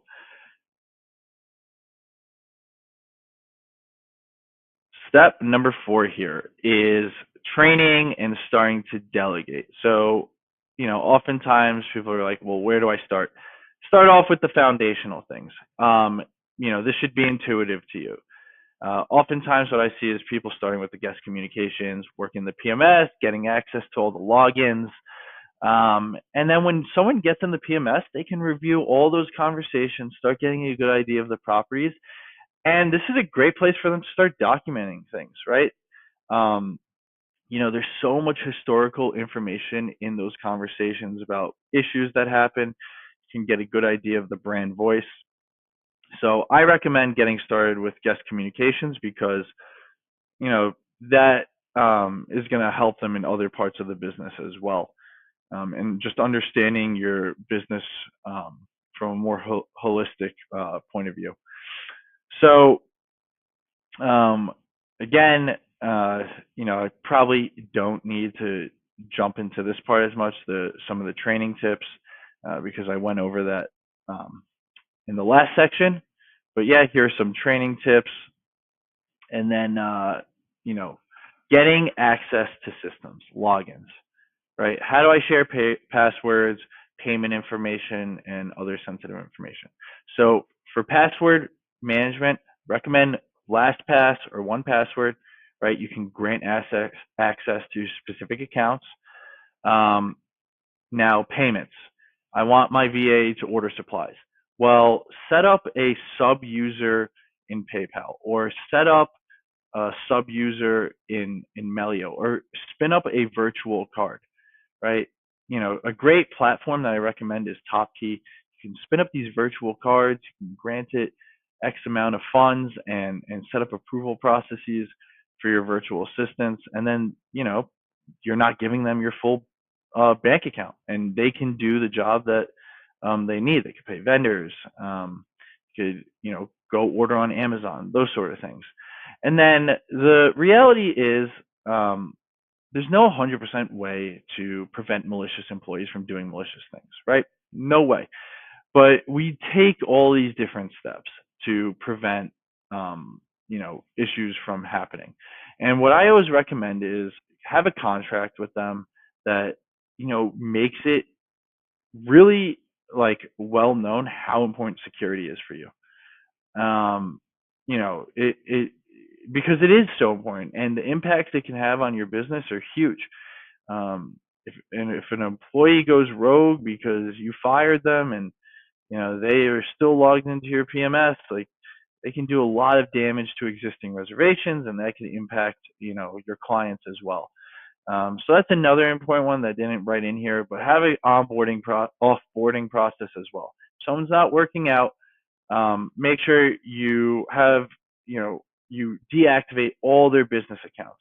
Don't let them create the business accounts. You need to create it so that when you're offboarding them, because a virtual assistant is not going to, likely not going to stay forever. If you do get that person, you're very lucky. Hold on to them tight. But the reality is they come and go. So make sure you own all the business accounts and you have an offboarding process that is really just a checklist. I offloaded them off the PMS, off Turno, off Breezeway. I deactivated their email, and now emails are routing to mine. So, just make sure you have all of that set in stone. And then, again, giving your first task, just start off with a couple of things. I think guest comms is a great way. And then once they're up to the mark with that, add the next task, then the next task, but meet with them regularly, and give feedback. But yeah, you just stack them up like pancakes. And over the course of 30, 60, 90 days, you've accomplished so much. So you don't need to get started with everything on that job description. Get started with the foundational things, right? Now let's move on to step number 5. Managing, retaining, and upscaling. If you have an A+ player, you need to put a lot of thought into these areas. Retaining top talent is a skill. There's a system to it. You should look into your compensation plans. One that I really love here is a vesting schedule. So a vesting schedule is, hey, if you stay for 2 years, you get this bonus, right? And it drives these like deferred incentive plans, drive people to want to stay with you longer. But yeah, you can do performance bonuses, have a strong base pay that's a little bit above the market, but things that drive, longevity with your organization. Another one that I love is healthcare. I recently discovered this. There's a company called SafetyWing, and I can offer healthcare to my virtual assistants and their families.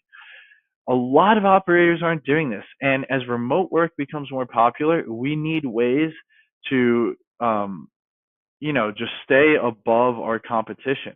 And more people are going to start doing this, and they're going to be more creative with how they compensate, incentivize employees to stay with them. So we have to level up our game. It's moving just beyond a base pay. So yeah, compensation is very important for retention. Now KPIs, everyone says KPIs. It is very important, but how do I get my KPIs?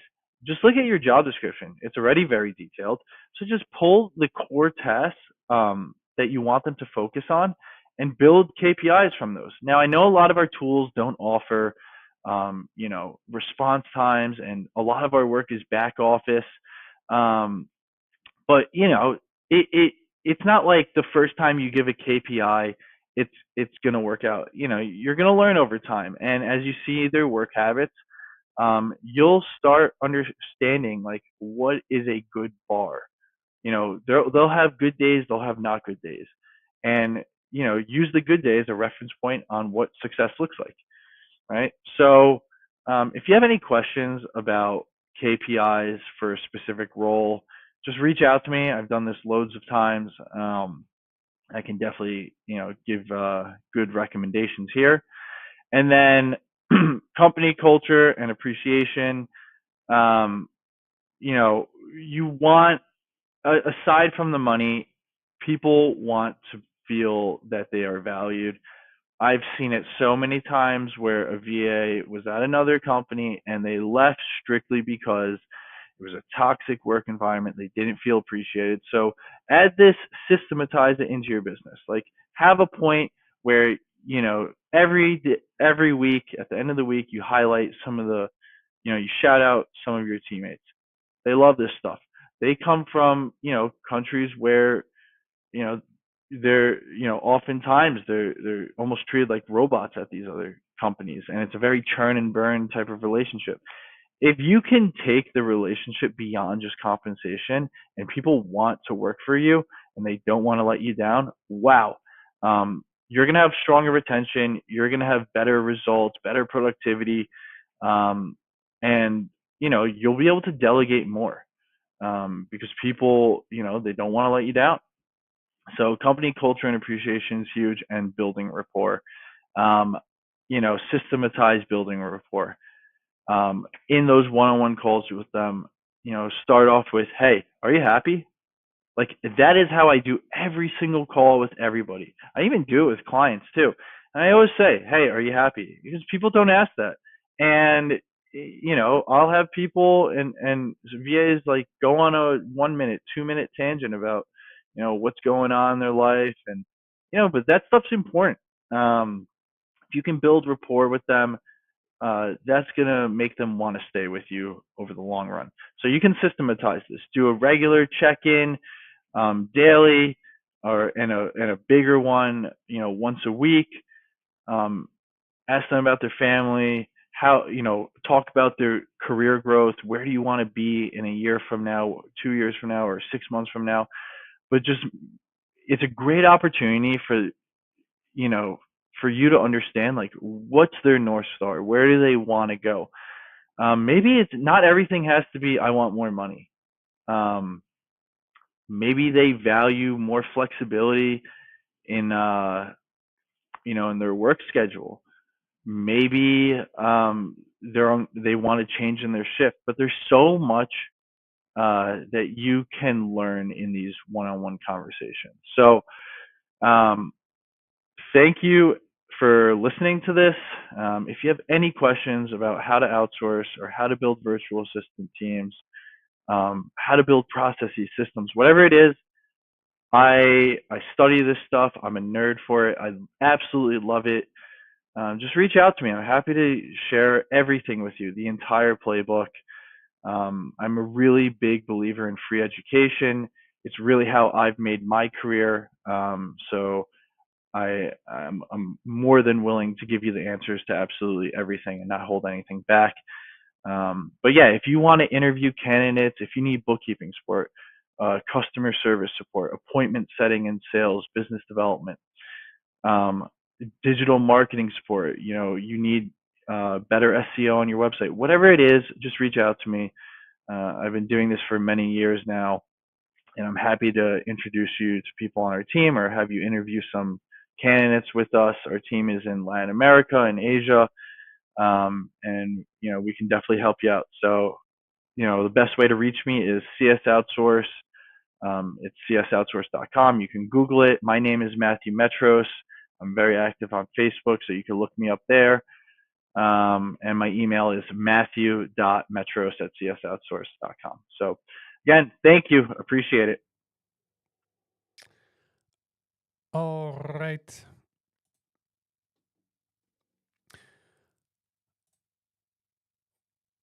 Hope everybody enjoyed that. Where are we? Here we are. My screen has managed to freeze itself, which is fantastic. All right, let's do this.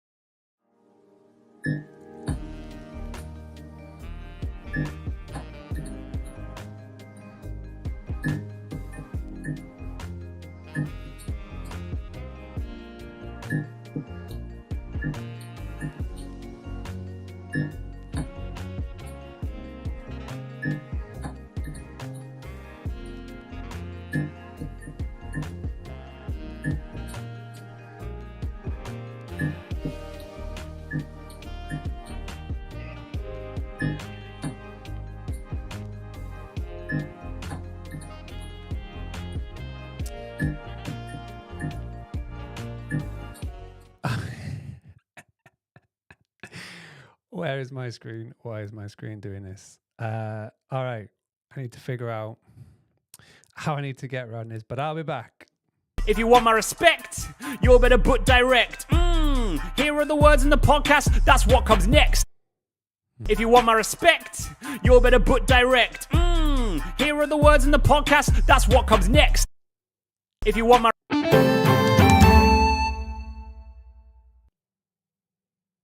We have some breaking news now. The Boostly podcast is about to begin. Make sure you like this post, comment #BookDirect, and share this video in Facebook groups.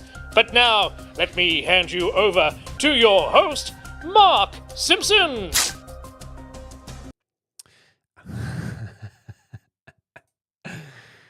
All right, need to figure out why. Okay, here's what I'm going to do. We're going to be back in 10 minutes. I need to figure out why this screen is deciding to not work.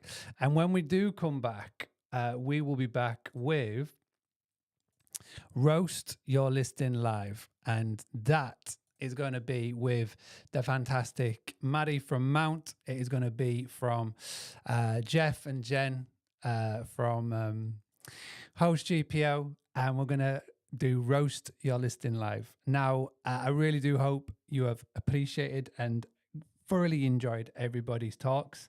I think it's now time to take a pause. I need to obviously put some more juice in the camera, and I'll be back in 15 minutes. Now, do me a massive favor.